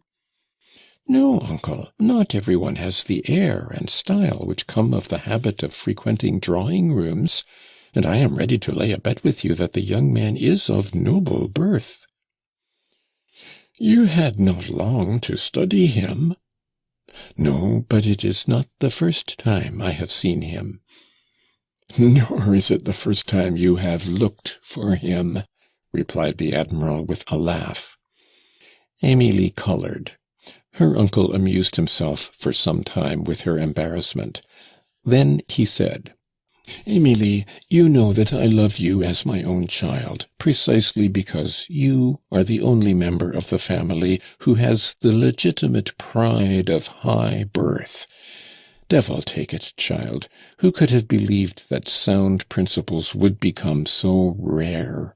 Well, I will be your confidant. My dear child, I see that this young gentleman is not indifferent to you. Hush! All the family would laugh at us if we sailed under the wrong flag. You know what that means. We two will keep our secret, and I promise to bring him straight into the drawing-room." "When, uncle?" "Tomorrow."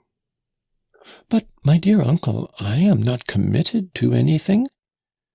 "Nothing whatever, and you may bombard him, set fire to him, and leave him to founder like an old hulk if you choose. He won't be the first, I fancy." "You are kind, uncle." As soon as the Count got home, he put on his glasses, quietly took the card out of his pocket, and read, "Maximilien Longueville, Rue de Sentier." "Make yourself happy, my dear niece," he said to Emilie. "You may hook him with an easy conscience. He belongs to one of our historical families, and if he is not a peer of France, he infallibly will be." "How do you know so much?" "That is my secret." "Then do you know his name?" The old man bowed his grey head, which was not unlike a gnarled oak stump, with a few leaves fluttering about it, withered by autumnal frosts, and his niece immediately began to try the ever-new power of her coquettish arts. Long familiar with the secret of cajoling the old man, she lavished on him the most childlike caresses, the tenderest names. She even went so far as to kiss him, to induce him to divulge so important a secret. The old man, who spent his life in playing off these scenes on his niece, often paying for them with a present of jewellery or by giving her his box at the opera, this time amused himself with her entreaties and above all her caresses. But as he spun out this pleasure too long, Emilie grew angry, passed from coaxing to sarcasm and sulks. Then, urged by curiosity, she recovered herself. The diplomatic admiral extracted a solemn promise from his niece that she would for the future be gentler, less noisy, and less wilful, that she would spend less, and above all tell him everything.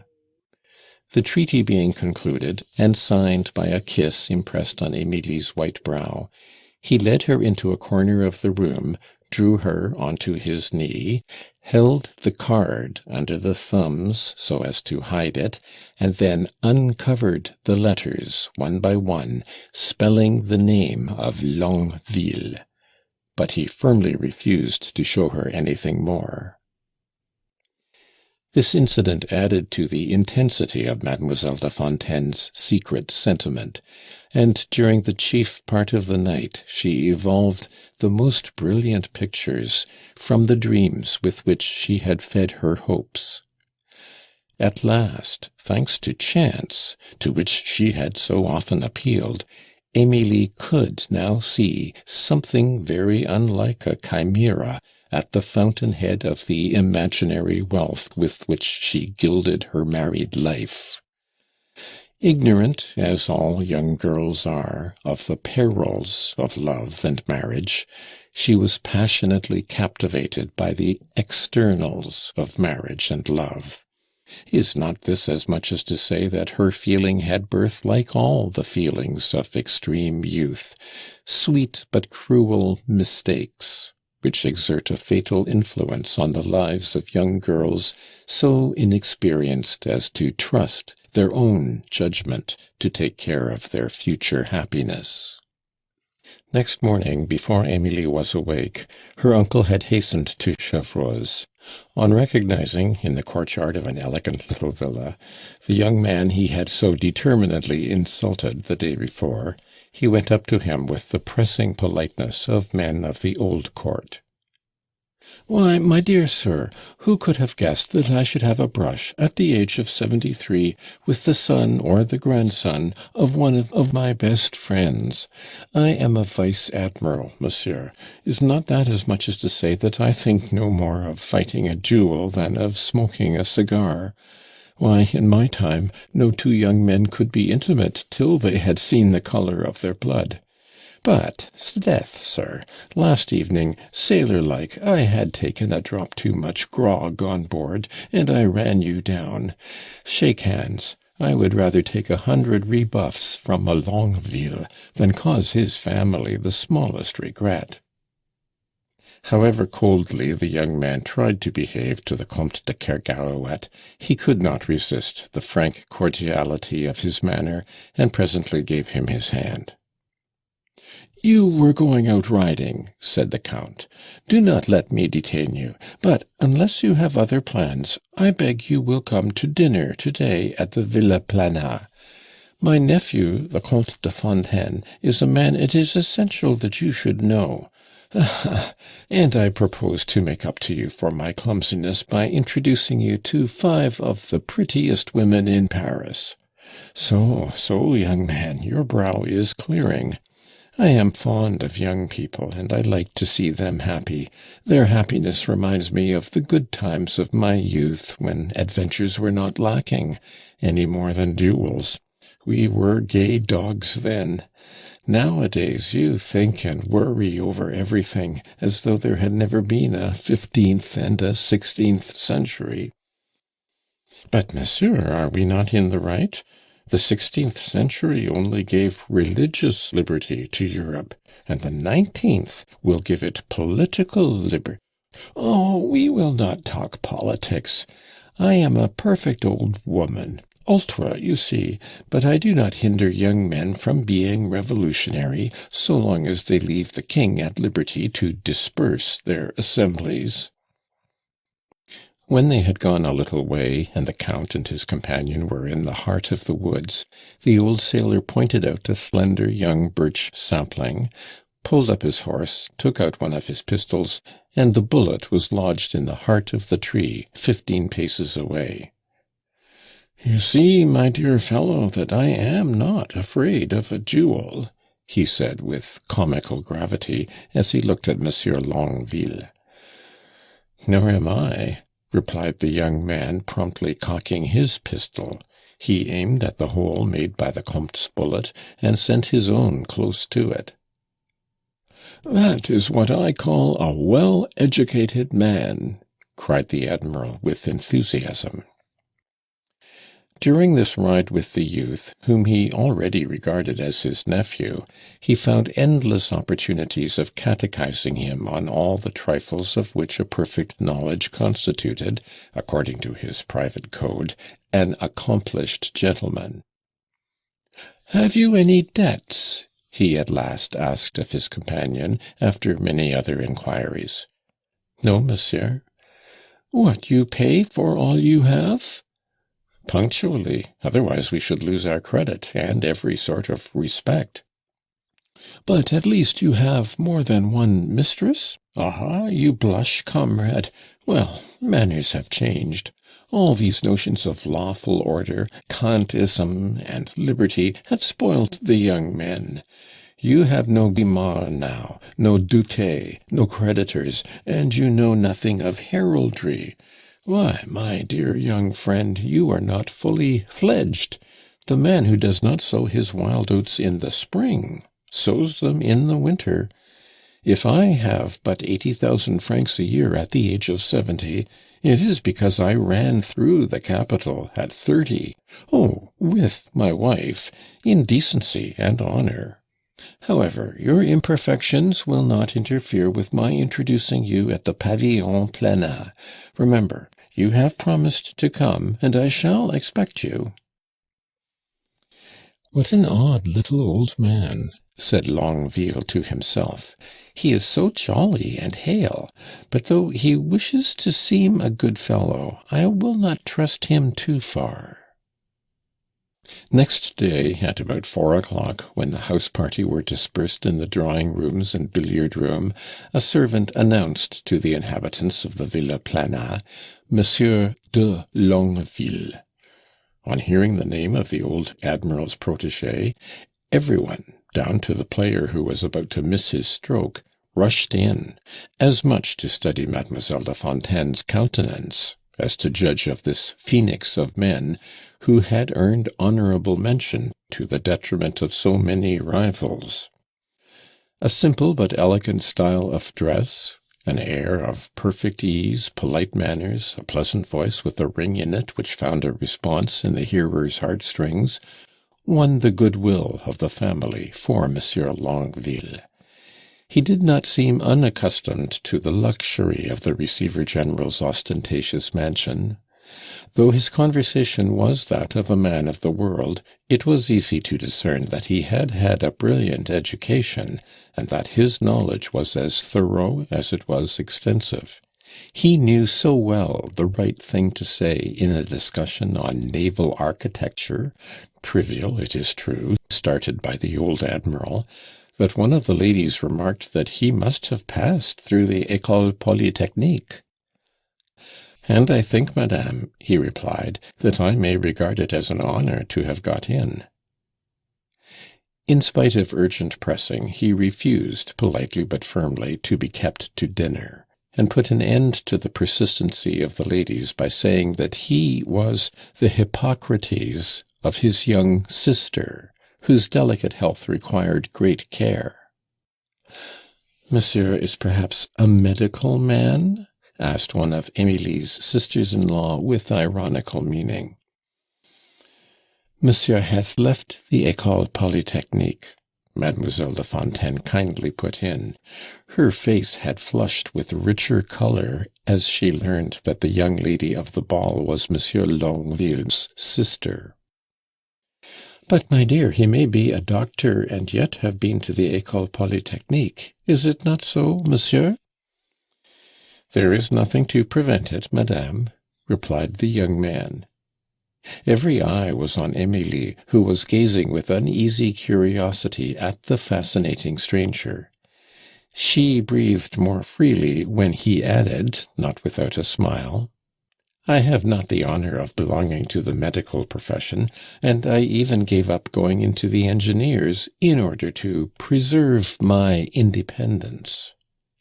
"And you did well," said the Count. "But how can you regard it as an honour to be a doctor?" added the Breton nobleman. "Ah, my young friend, such a man as you—" "Monsieur le Comte, I respect every profession that has a useful purpose." "Well, in that we agree. You respect those professions, I imagine, as a young man respects a dowager." Monsieur Longueville made his visit neither too long nor too short. He left at the moment when he saw that he had pleased everybody, and that each one's curiosity about him had been roused. "He is a cunning rascal," said the Count, coming into the drawing-room after seeing him to the door. Mademoiselle de Fontaine, who had been in the secret of this call, had dressed with some care to attract the young man's eye, but she had the little disappointment of finding that he did not bestow on her so much attention as she thought she deserved. The family were a good deal surprised at the silence into which she had retired. Emilie generally displayed all her arts for the benefit of newcomers, her witty prattle and the inexhaustible eloquence of her eyes and attitudes. Whether it was that the young man's pleasing voice and attractive manners had charmed her, that she was seriously in love, and that this feeling had worked a change in her, her demeanour had lost all its affectations. Being simple and natural, she must no doubt have seemed more beautiful. Some of her sisters, and an old lady, a friend of the family, saw in this behaviour a refinement of art.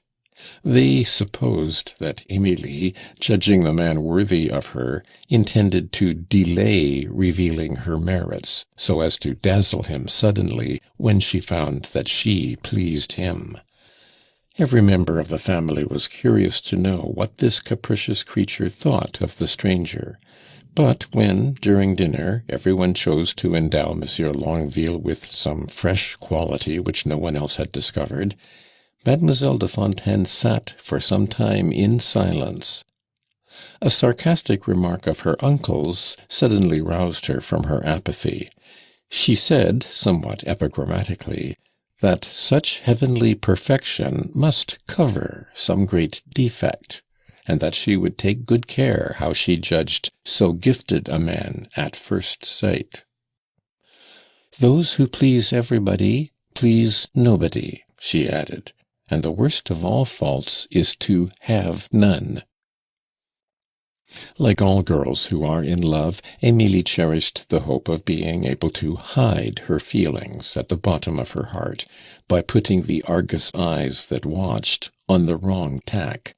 But by the end of a fortnight there was not a member of the large family party who was not in this little domestic secret. When Monsieur Longueville called for the third time, Emilie believed it was chiefly for her sake.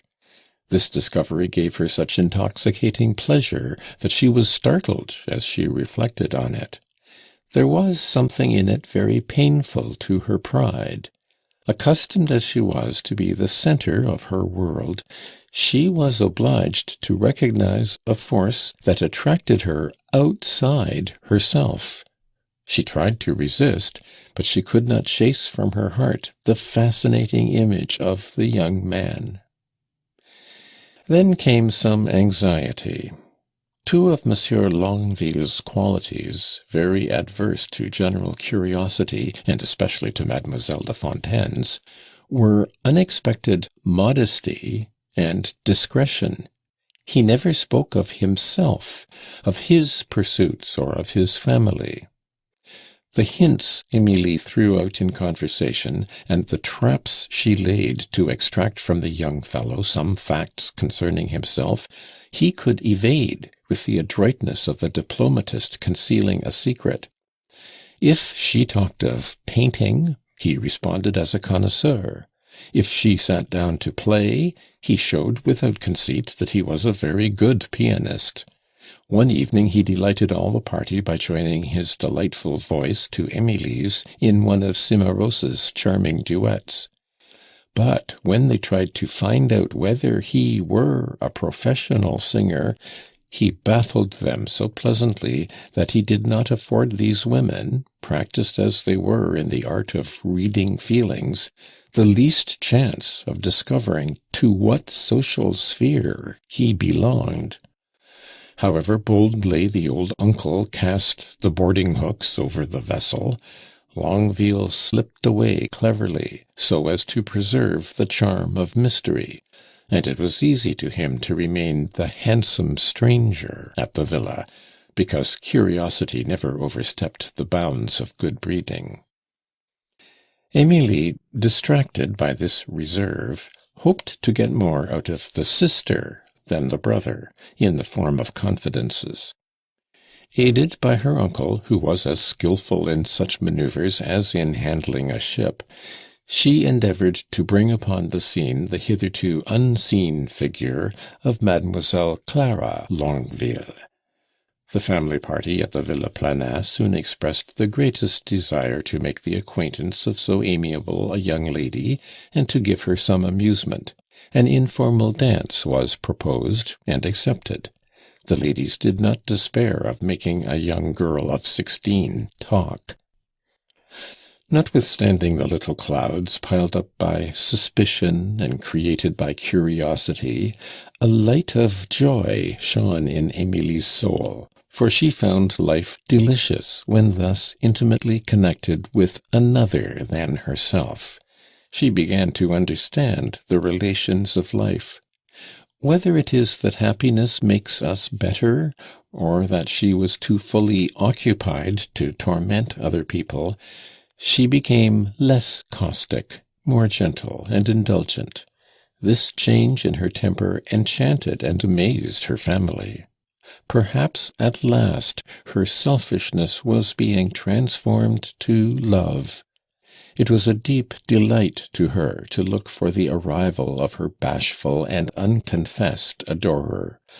Though they had not uttered a word of passion, she knew that she was loved, and with what art did she not lead the stranger to unlock the stores of his information, which proved to be varied.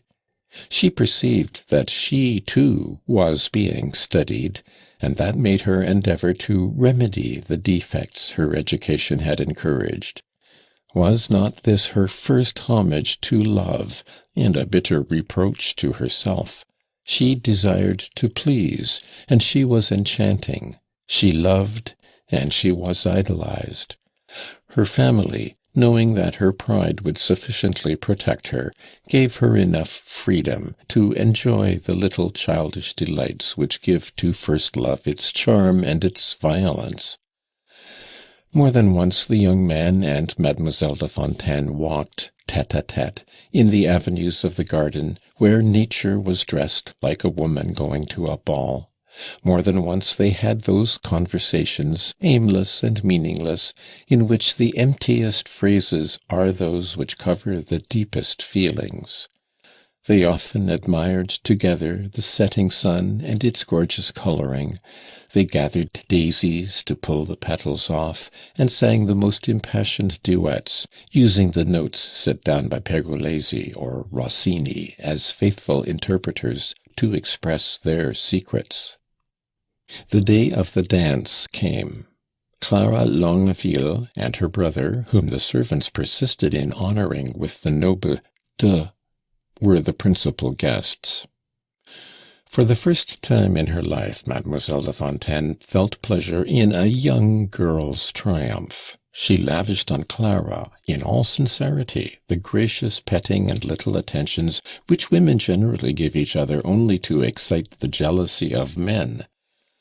Emilie had, indeed, an object in view. She wanted to discover some secrets.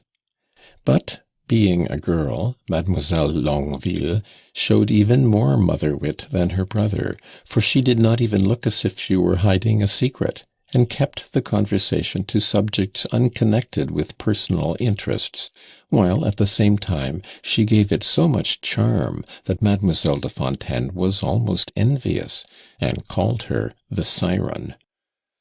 Though Emilie had intended to make Clara talk, it was Clara, in fact, who questioned Emilie. She had meant to judge her, and she was judged by her. She was constantly provoked to find that she had betrayed her own character in some reply which Clara had extracted from her, while her modest and candid manner prohibited any suspicion of perfidy. There was a moment when Mademoiselle de Fontaine seemed sorry for an ill-judged sally against the commonalty to which Clara had led her.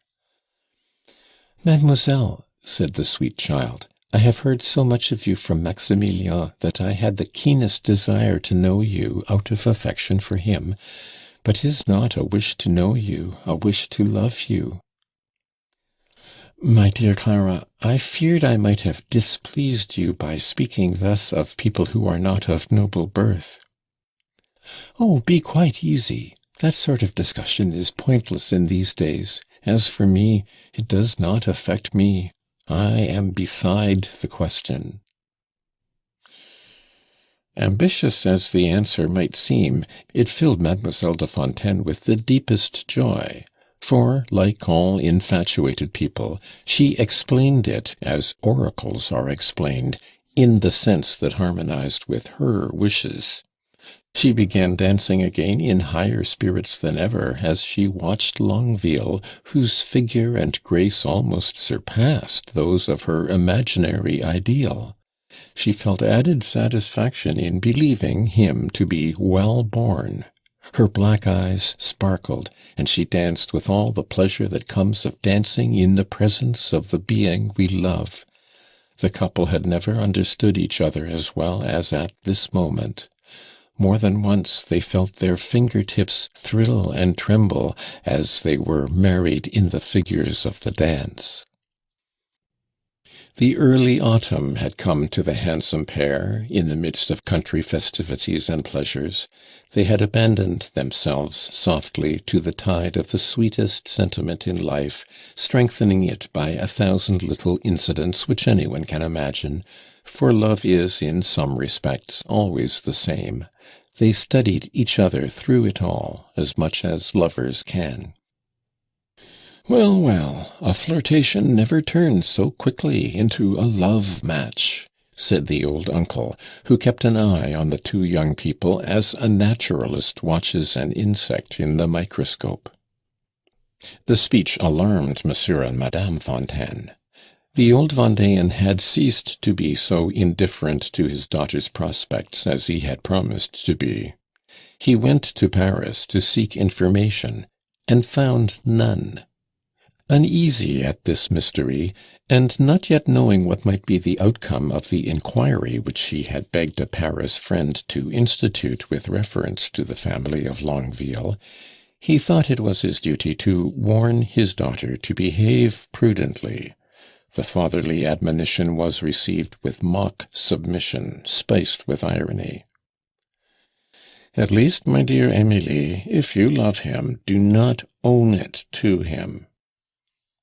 "My dear father, I certainly do love him, but I will await your permission before I tell him so."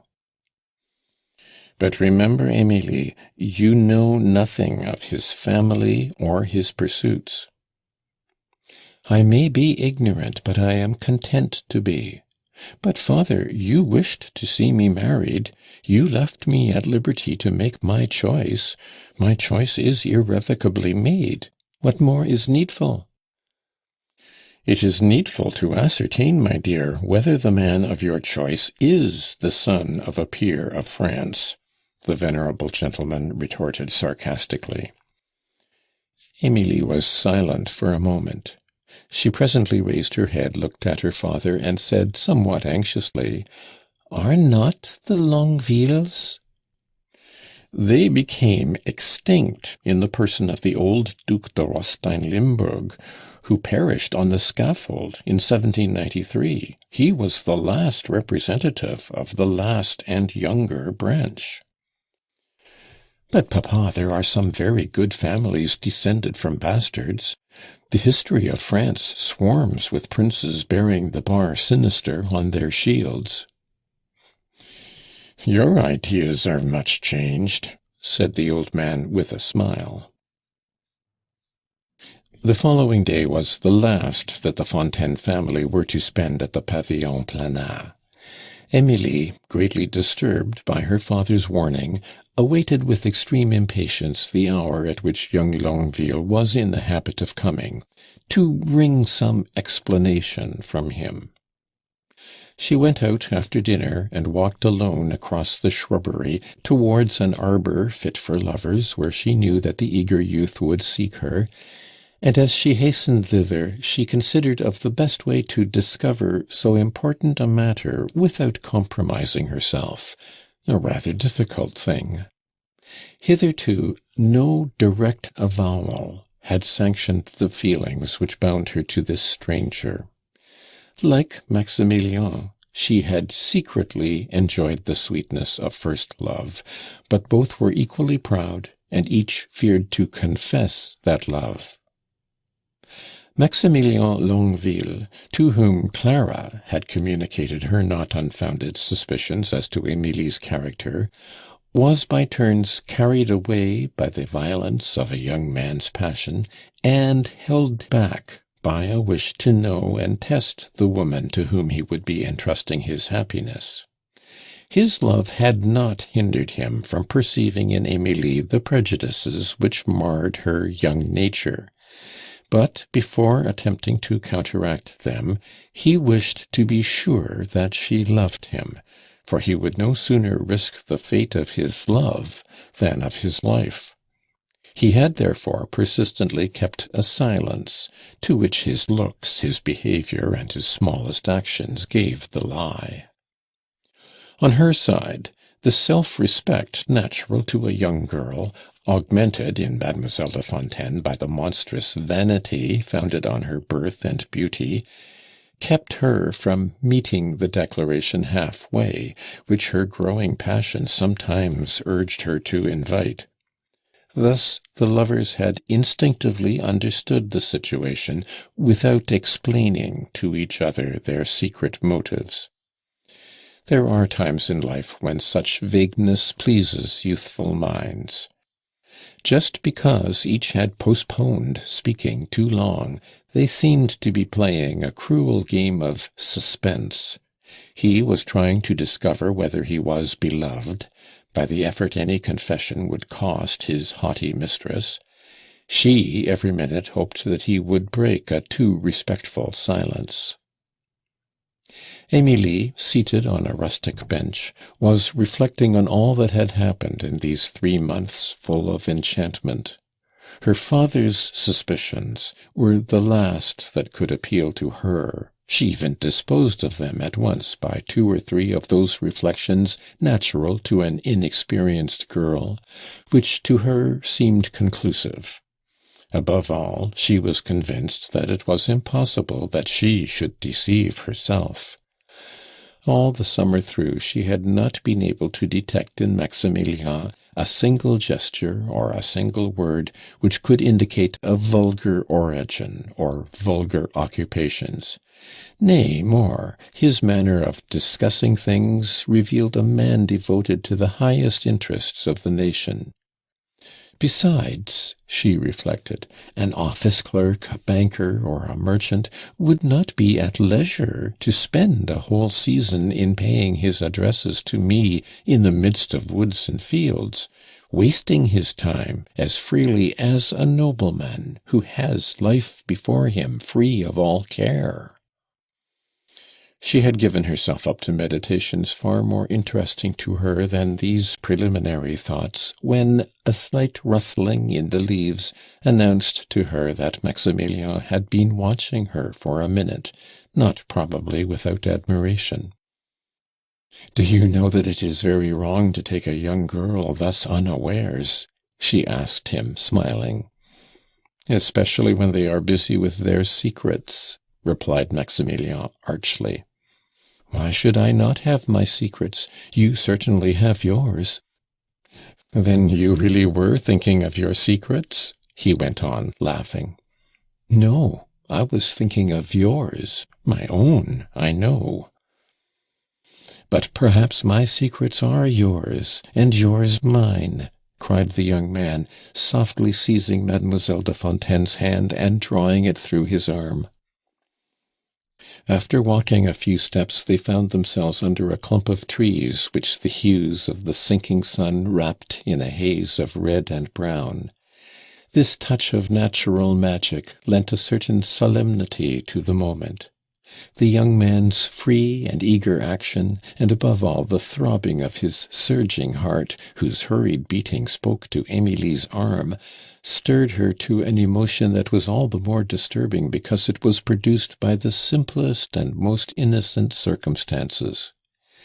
The restraint under which the young girls of the upper class live gives incredible force to any explosion of feeling, and to meet an impassioned lover is one of the greatest dangers they can encounter. Never had Emilie and Maximilien allowed their eyes to say so much that they dared never speak. Carried away by this intoxication, they easily forgot the petty stipulations of pride and the cold hesitancies of suspicion. At first, indeed, they could only express themselves by a pressure of hands which interpreted their happy thoughts.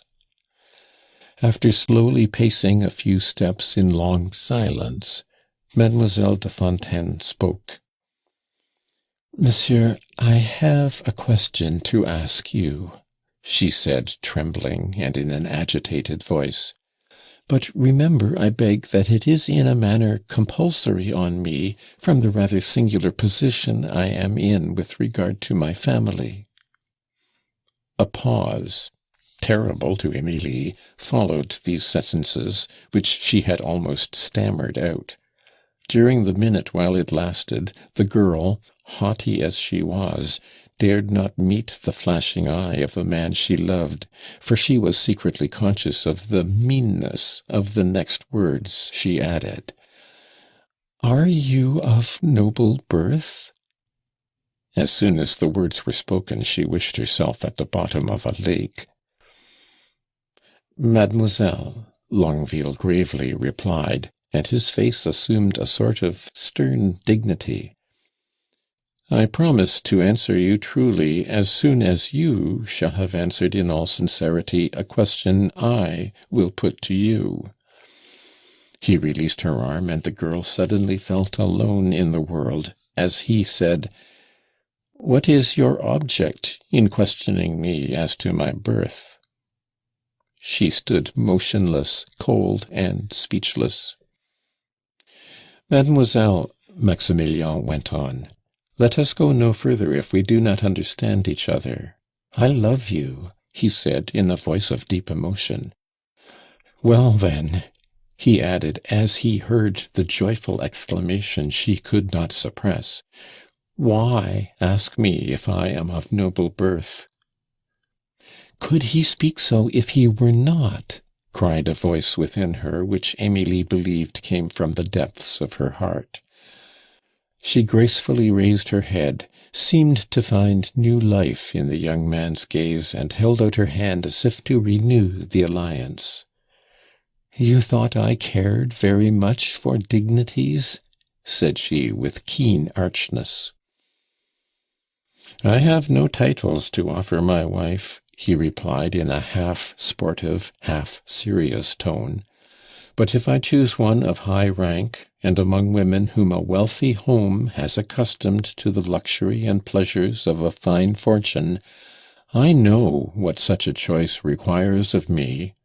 Love gives everything," he added lightly, "but only to lovers. Once married, they need something more than the vault of heaven and the carpet of a meadow." "He is rich," she reflected. "As to titles, perhaps he only wants to try me. He has been told that I am mad about titles, and bent on marrying none but a peer's son. My priggish sisters have played me that trick." "I assure you, monsieur," she said aloud, "that I have had very extravagant ideas about life and the world, but now," she added pointedly, looking at him in a perfectly distracting way, "I know where true riches are to be found for a wife." "I must believe that you are speaking from the depths of your heart," he said with gentle gravity. "But this winter, my dear Emilie, in less than 2 months, perhaps, I may be proud of what I shall have to offer you, if you care for the pleasures of wealth. This is the only secret I shall keep locked here," and he laid his hand on his heart, "for on its success my happiness depends. I dare not say ours." "Yes, yes, ours." Exchanging such sweet nothings, they slowly made their way back to rejoin the company. Mademoiselle de Fontaine had never found her lover more amiable or wittier. His light figure, his engaging manners, seemed to her more charming than ever, since the conversation which had made her to some extent the possessor of a heart worthy to be the envy of every woman. They sang an Italian duet with so much expression that the audience applauded enthusiastically. Their adieus were in a conventional tone, which concealed their happiness.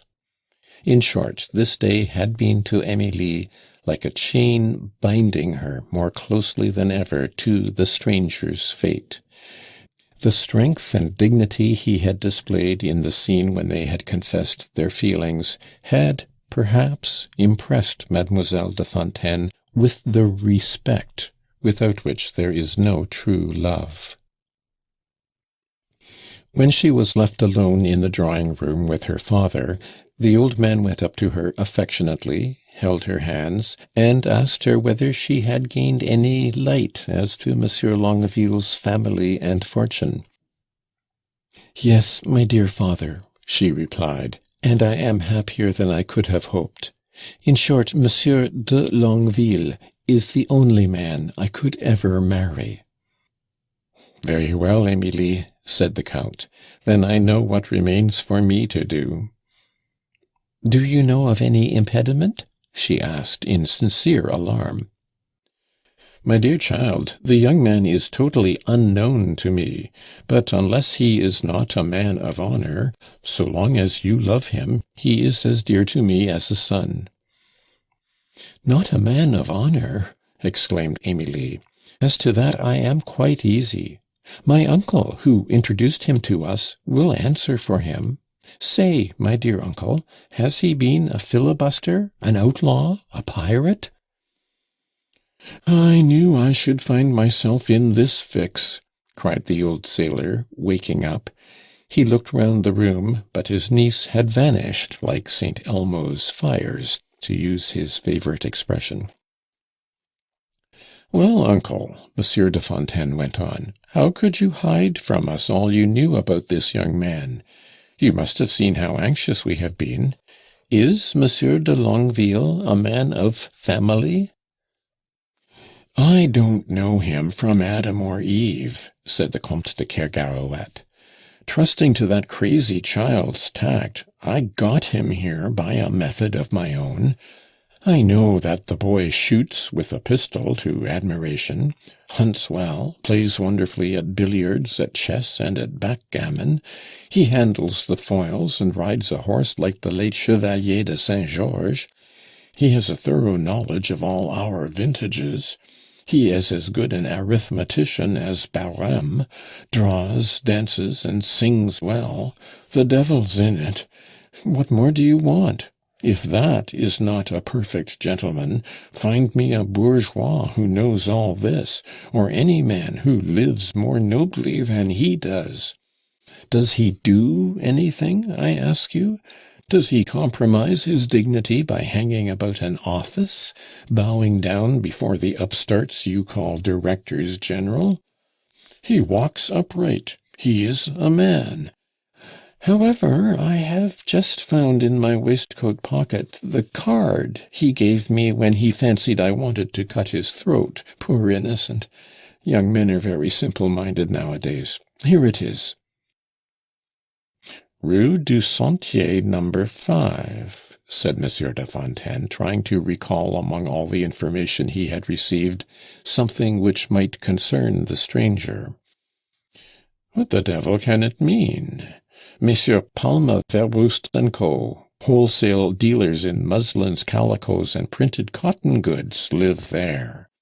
Stay, I have it. Longueville the deputy has an interest in their house. Well, but so far as I know, Longueville has but one son of 32, who is not at all like our man, and to whom he gave 50,000 francs a year that he might marry a minister's daughter. He wants to be made a peer like the rest of them.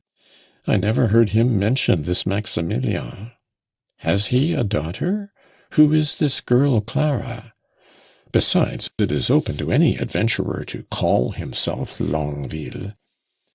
But is not the house of Palma Verbrust & Co. half ruined by some speculation in Mexico or the Indies? I will clear all this up. You speak a soliloquy as if you were on the stage, and seem to account me a cipher, said the old admiral suddenly. Don't you know that if he is a gentleman, I have more than one bag in my hold that will stop any leak in his fortune? As to that, if he is a son of Longueville's, he will want nothing.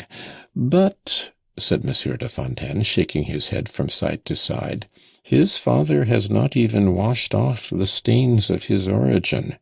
Before the Revolution, he was an attorney, and the de he has since assumed no more belongs to him than half of his fortune. Pooh, pooh! Happy those whose fathers were hanged, cried the admiral gaily. 3 or 4 days after this memorable day, on one of those fine mornings in the month of November, which shows the boulevards cleaned by the sharp cold of an early frost, Mademoiselle de Fontaine, wrapped in a new style of fur cape, of which she wished to set the fashion, went out with 2 of her sisters-in-law, on whom she had been wont to discharge her most cutting remarks. The 3 women were tempted to the drive, less by their desire to try a very elegant carriage and wear gowns which were to set the fashion for the winter, than by their wish to see a cape which a friend had observed in a handsome lace and linen shop at the corner of the Rue de la Paix. As soon as they were in the shop, the Baronne de Fontaine pulled Emilie by the sleeve and pointed out to her Maximilien Longueville, seated behind the desk, and engaged in paying out the change for a gold piece to one of the workwomen with whom he seemed to be in consultation. The handsome stranger held in his hand a parcel of patterns, which left no doubt as to his honourable profession. Emilie felt an icy shudder, though no one perceived it. Thanks to the good breeding of the best society, she completely concealed the rage in her heart, and answered her sister-in-law with the words, "I knew it," with a fullness of intonation and inimitable decision which the most famous actress of the time might have envied her. She went straight up to the desk. Longueville looked up, put the patterns in his pocket with distracting coolness, bowed to Mademoiselle de Fontaine, and came forward looking at her keenly. "Mademoiselle," he said to the shop-girl, who followed him, looking very much disturbed, I will send to settle that account. My house deals in that way. But here," he whispered into her ear as he gave her 1,000-franc note, "take this. It is between ourselves. You will forgive me, I trust, mademoiselle," he added, turning to Emilie. "You will kindly excuse the tyranny of business matters." "Indeed, monsieur, it seems to me that it is of no concern of mine," replied Mademoiselle de Fontaine, looking at him with a bold expression of sarcastic indifference, which might have made anyone believe that she now saw him for the first time. "Do you really mean it?" asked Maximilien in a broken voice. Emilie turned her back upon him with amazing insolence. These words, spoken in an undertone, had escaped the ears of her two sisters-in-law. When, after buying the cape, the three ladies got into the carriage again, Emilie, seated with her back to the horses, could not resist one last comprehensive glance into the depths of the odious shop, where she saw Maximilien standing with his arms folded in the attitude of a man superior to the disaster that has so suddenly fallen on him. Their eyes met and flashed implacable looks. Each hoped to inflict a cruel wound on the heart of a lover. In one instant they were as far apart as if one had been in China and the other in Greenland. Does not the breath of vanity wither everything? Mademoiselle de Fontaine, a prey to the most violent struggle that can torture the heart of a young girl, reaped the richest harvest of anguish that prejudice and narrow-mindedness ever sowed in a human soul. Her face, but just now fresh and velvety, was streaked with yellow lines and red patches. The paleness of her cheeks seemed every now and then to turn green.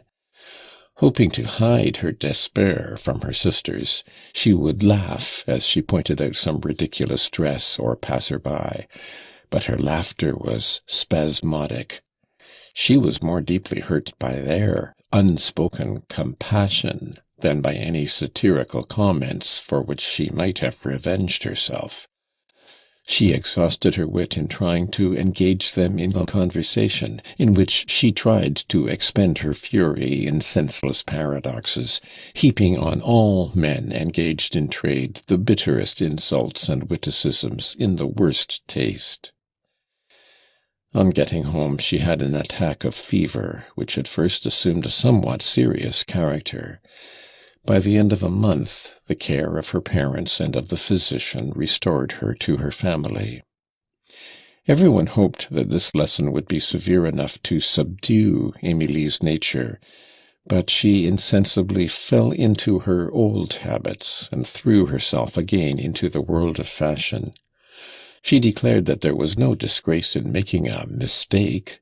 If she, like her father, had a vote in the Chamber, she would move for an edict, she said, by which all merchants, and especially dealers in calico, should be branded on the forehead, like Berry sheep, down to the 3rd generation.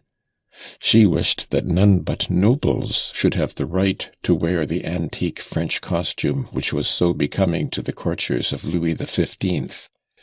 To hear her, it was a misfortune for France, perhaps, that there was no outward and visible difference between a merchant and a peer of France, and 100 more such pleasantries, easy to imagine, were rapidly poured out when any accident brought up the subject.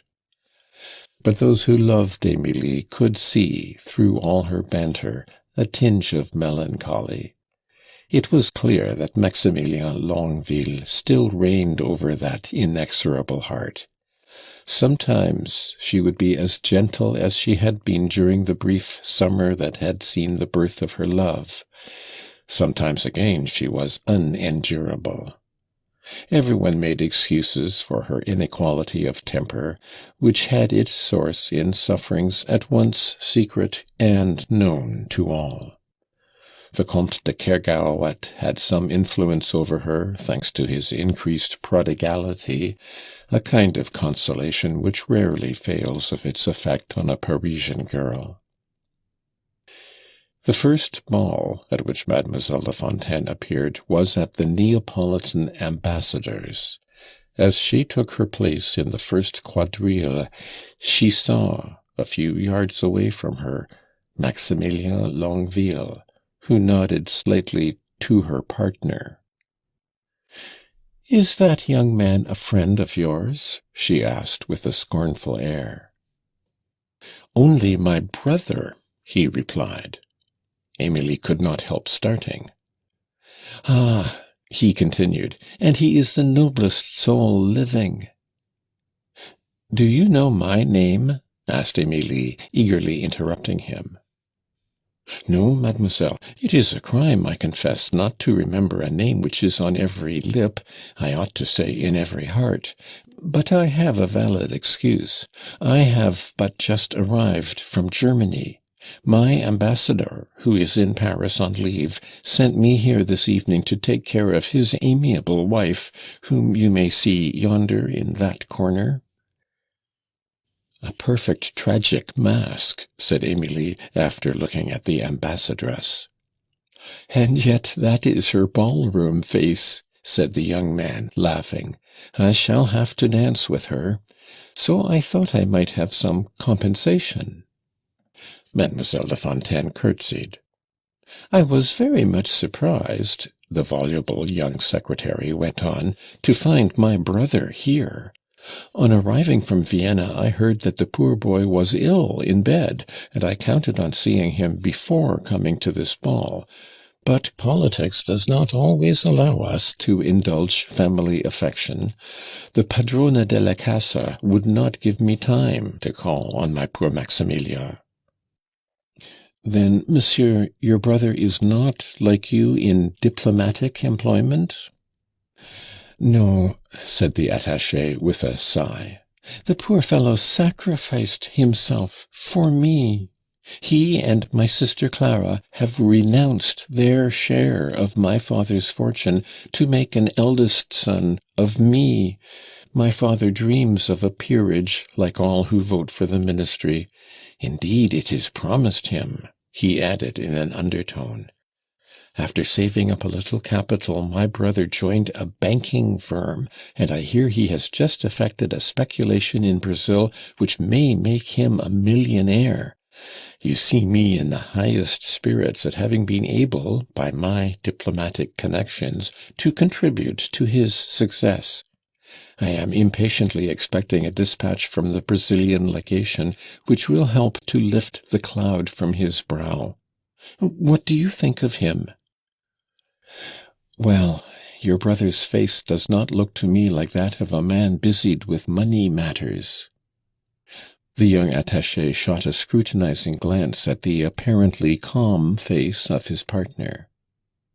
"What!" he exclaimed with a smile. "Can young ladies read the thoughts of love behind the silent brow?" "Your brother is in love, then?" she asked, betrayed into a movement of curiosity. "Yes, my sister Clara, to whom he is as devoted as a mother, wrote to me that he had fallen in love this summer with a very pretty girl, but I have had no further news of the affair. Would you believe that the poor boy used to get up at 5 in the morning and went off to settle his business, that he might be back by 4 o'clock in the country where the lady was. In fact, he ruined a very nice thoroughbred that I had just given him. Forgive my chatter, mademoiselle. I have but just come home from Germany. For a year I have heard no decent French. I have been weaned from French faces and satiated with Germans, to such a degree that I believe, in my patriotic mania, I could talk to the chimeras on a French candlestick.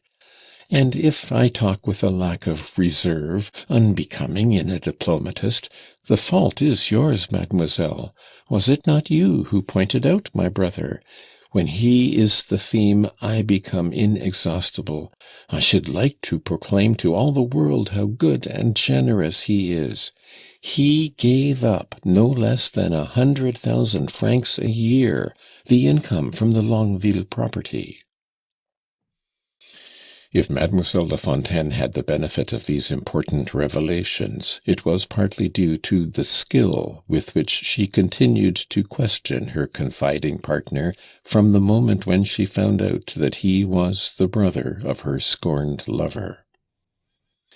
"And could you, without being grieved, see your brother selling muslin and calico?" asked Emilie at the end of the third figure of the quadrille. "How do you know that?" asked the attaché. "Thank God, though I pour out a flood of words, I have already acquired the art of not telling more than I intend, like all the other diplomatic apprentices I know." "You told me, I assure you." Monsieur de Longueville looked at Mademoiselle de Fontaine with a surprise that was full of perspicacity. A suspicion flashed upon him.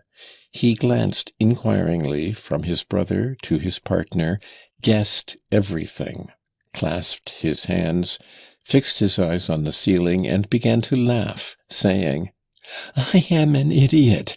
You are the handsomest person here. My brother keeps stealing glances at you. He is dancing in spite of his illness, and you pretend not to see him. Make him happy," he added, as he led her back to her old uncle. "I shall not be jealous, but I shall always shiver a little at calling you my sister." The lovers, however, were to prove as inexorable to each other as they were to themselves. At about 2 in the morning, refreshments were served in an immense corridor, where, to leave persons of the same coterie free to meet each other, the tables were arranged as in a restaurant. By one of those accidents which always happen to lovers, Mademoiselle de Fontaine found herself at a table next to that at which the more important guests were seated. Maximilien was of the group. Emilie, who lent an attentive ear to her neighbour's conversation, overheard one of those dialogues into which a young woman so easily falls with a young man who has the grace and style of Maximilien Longueville. The lady talking to the young banker was a Neapolitan duchess, whose eyes shot lightning flashes, and whose skin had the sheen of satin.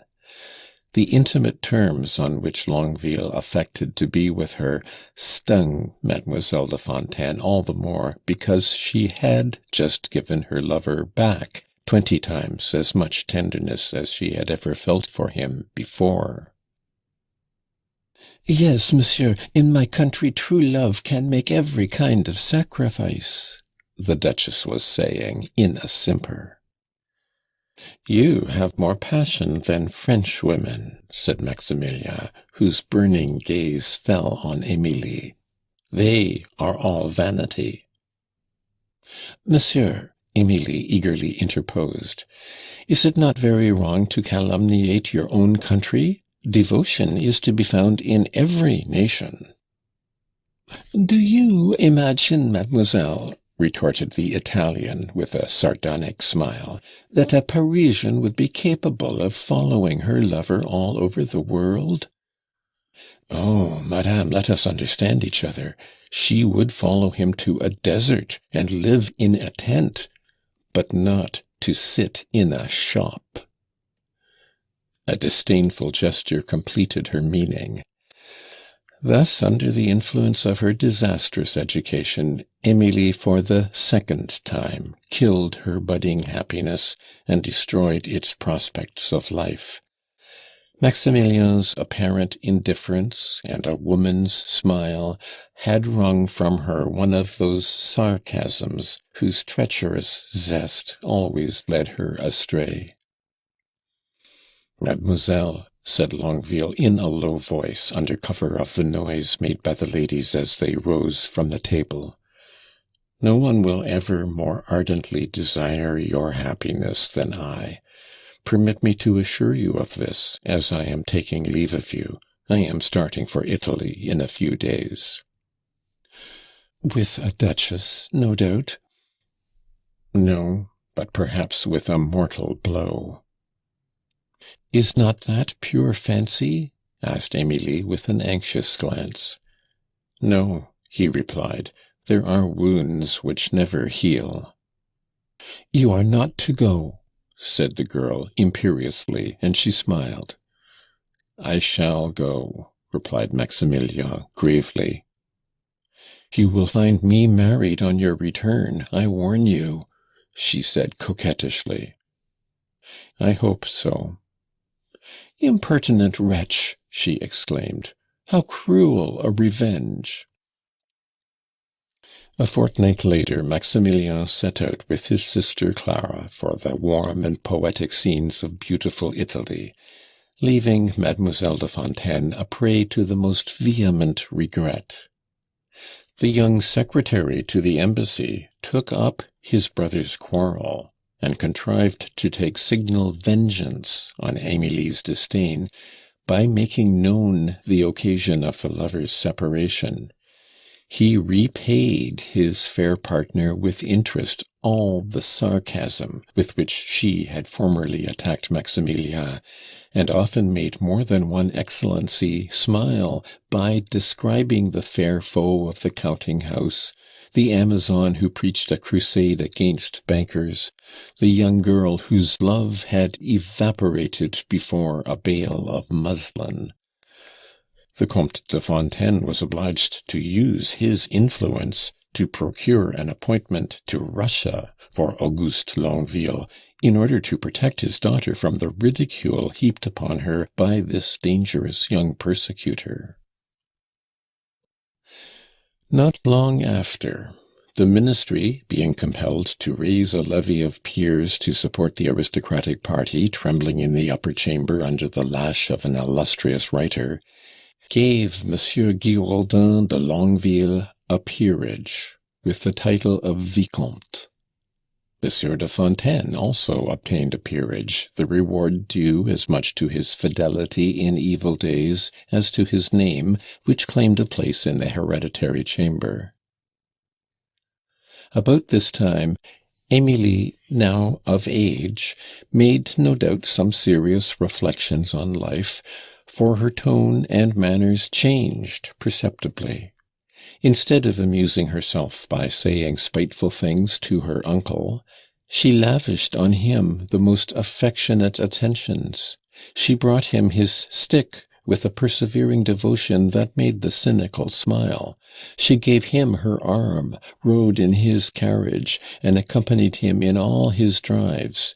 She even persuaded him that she liked the smell of tobacco, and read him his favourite paper, La Quotidienne, in the midst of clouds of smoke, which the malicious old sailor intentionally blew over her.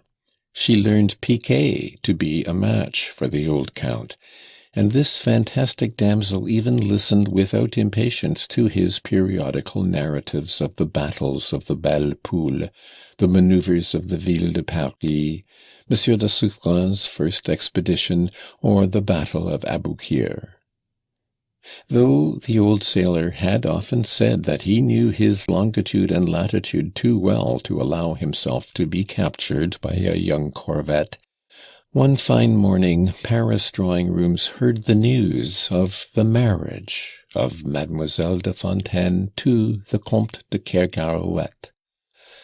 The young Countess gave splendid entertainments to drown thought, but she, no doubt, found a void at the bottom of the whirlpool. Luxury was ineffectual to disguise the emptiness and grief of her sorrowing soul. For the most part, in spite of the flashes of assumed gaiety, her beautiful face expressed unspoken melancholy.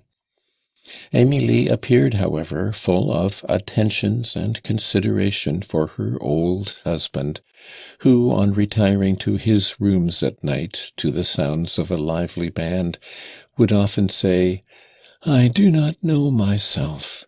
Was I to wait till the age of 72 to embark as pilot on board the Belle Emilie after 20 years of matrimonial galleys?"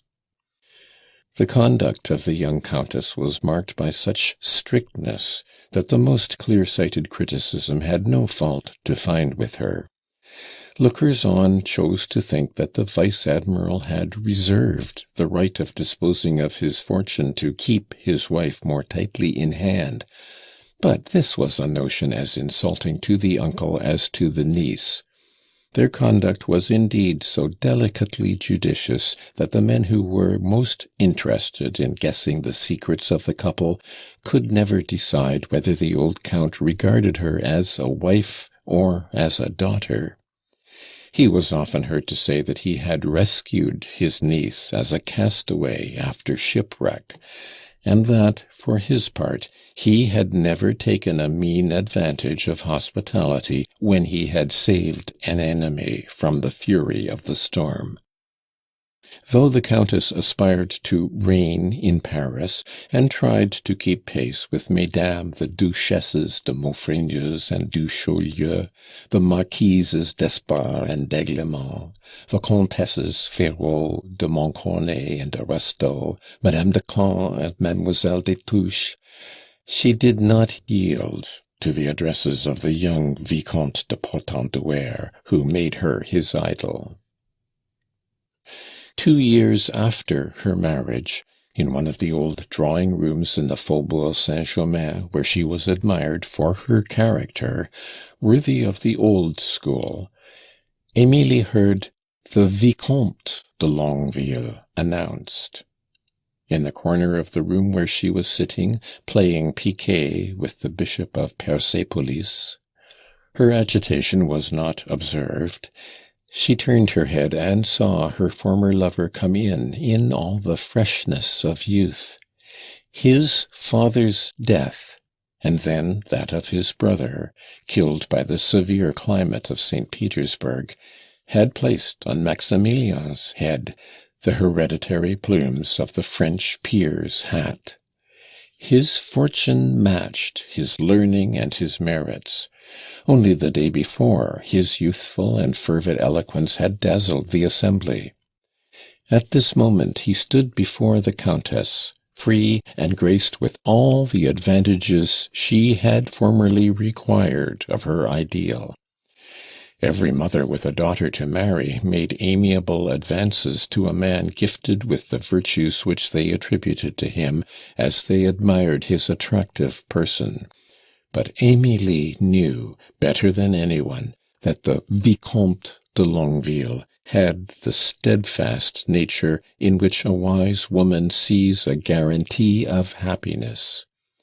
She looked at the Admiral, who, to use his favourite expression, seemed likely to hold his course for a long time yet, and cursed the follies of her youth. At this moment, Monsieur de Persépolis said with episcopal grace, "Fair lady, you have thrown away the King of Hearts. I have won. But do not regret your money. I keep it for my little seminaries." End of The Ball at Sceaux by Honoré de Balzac, translated by Clara Bell.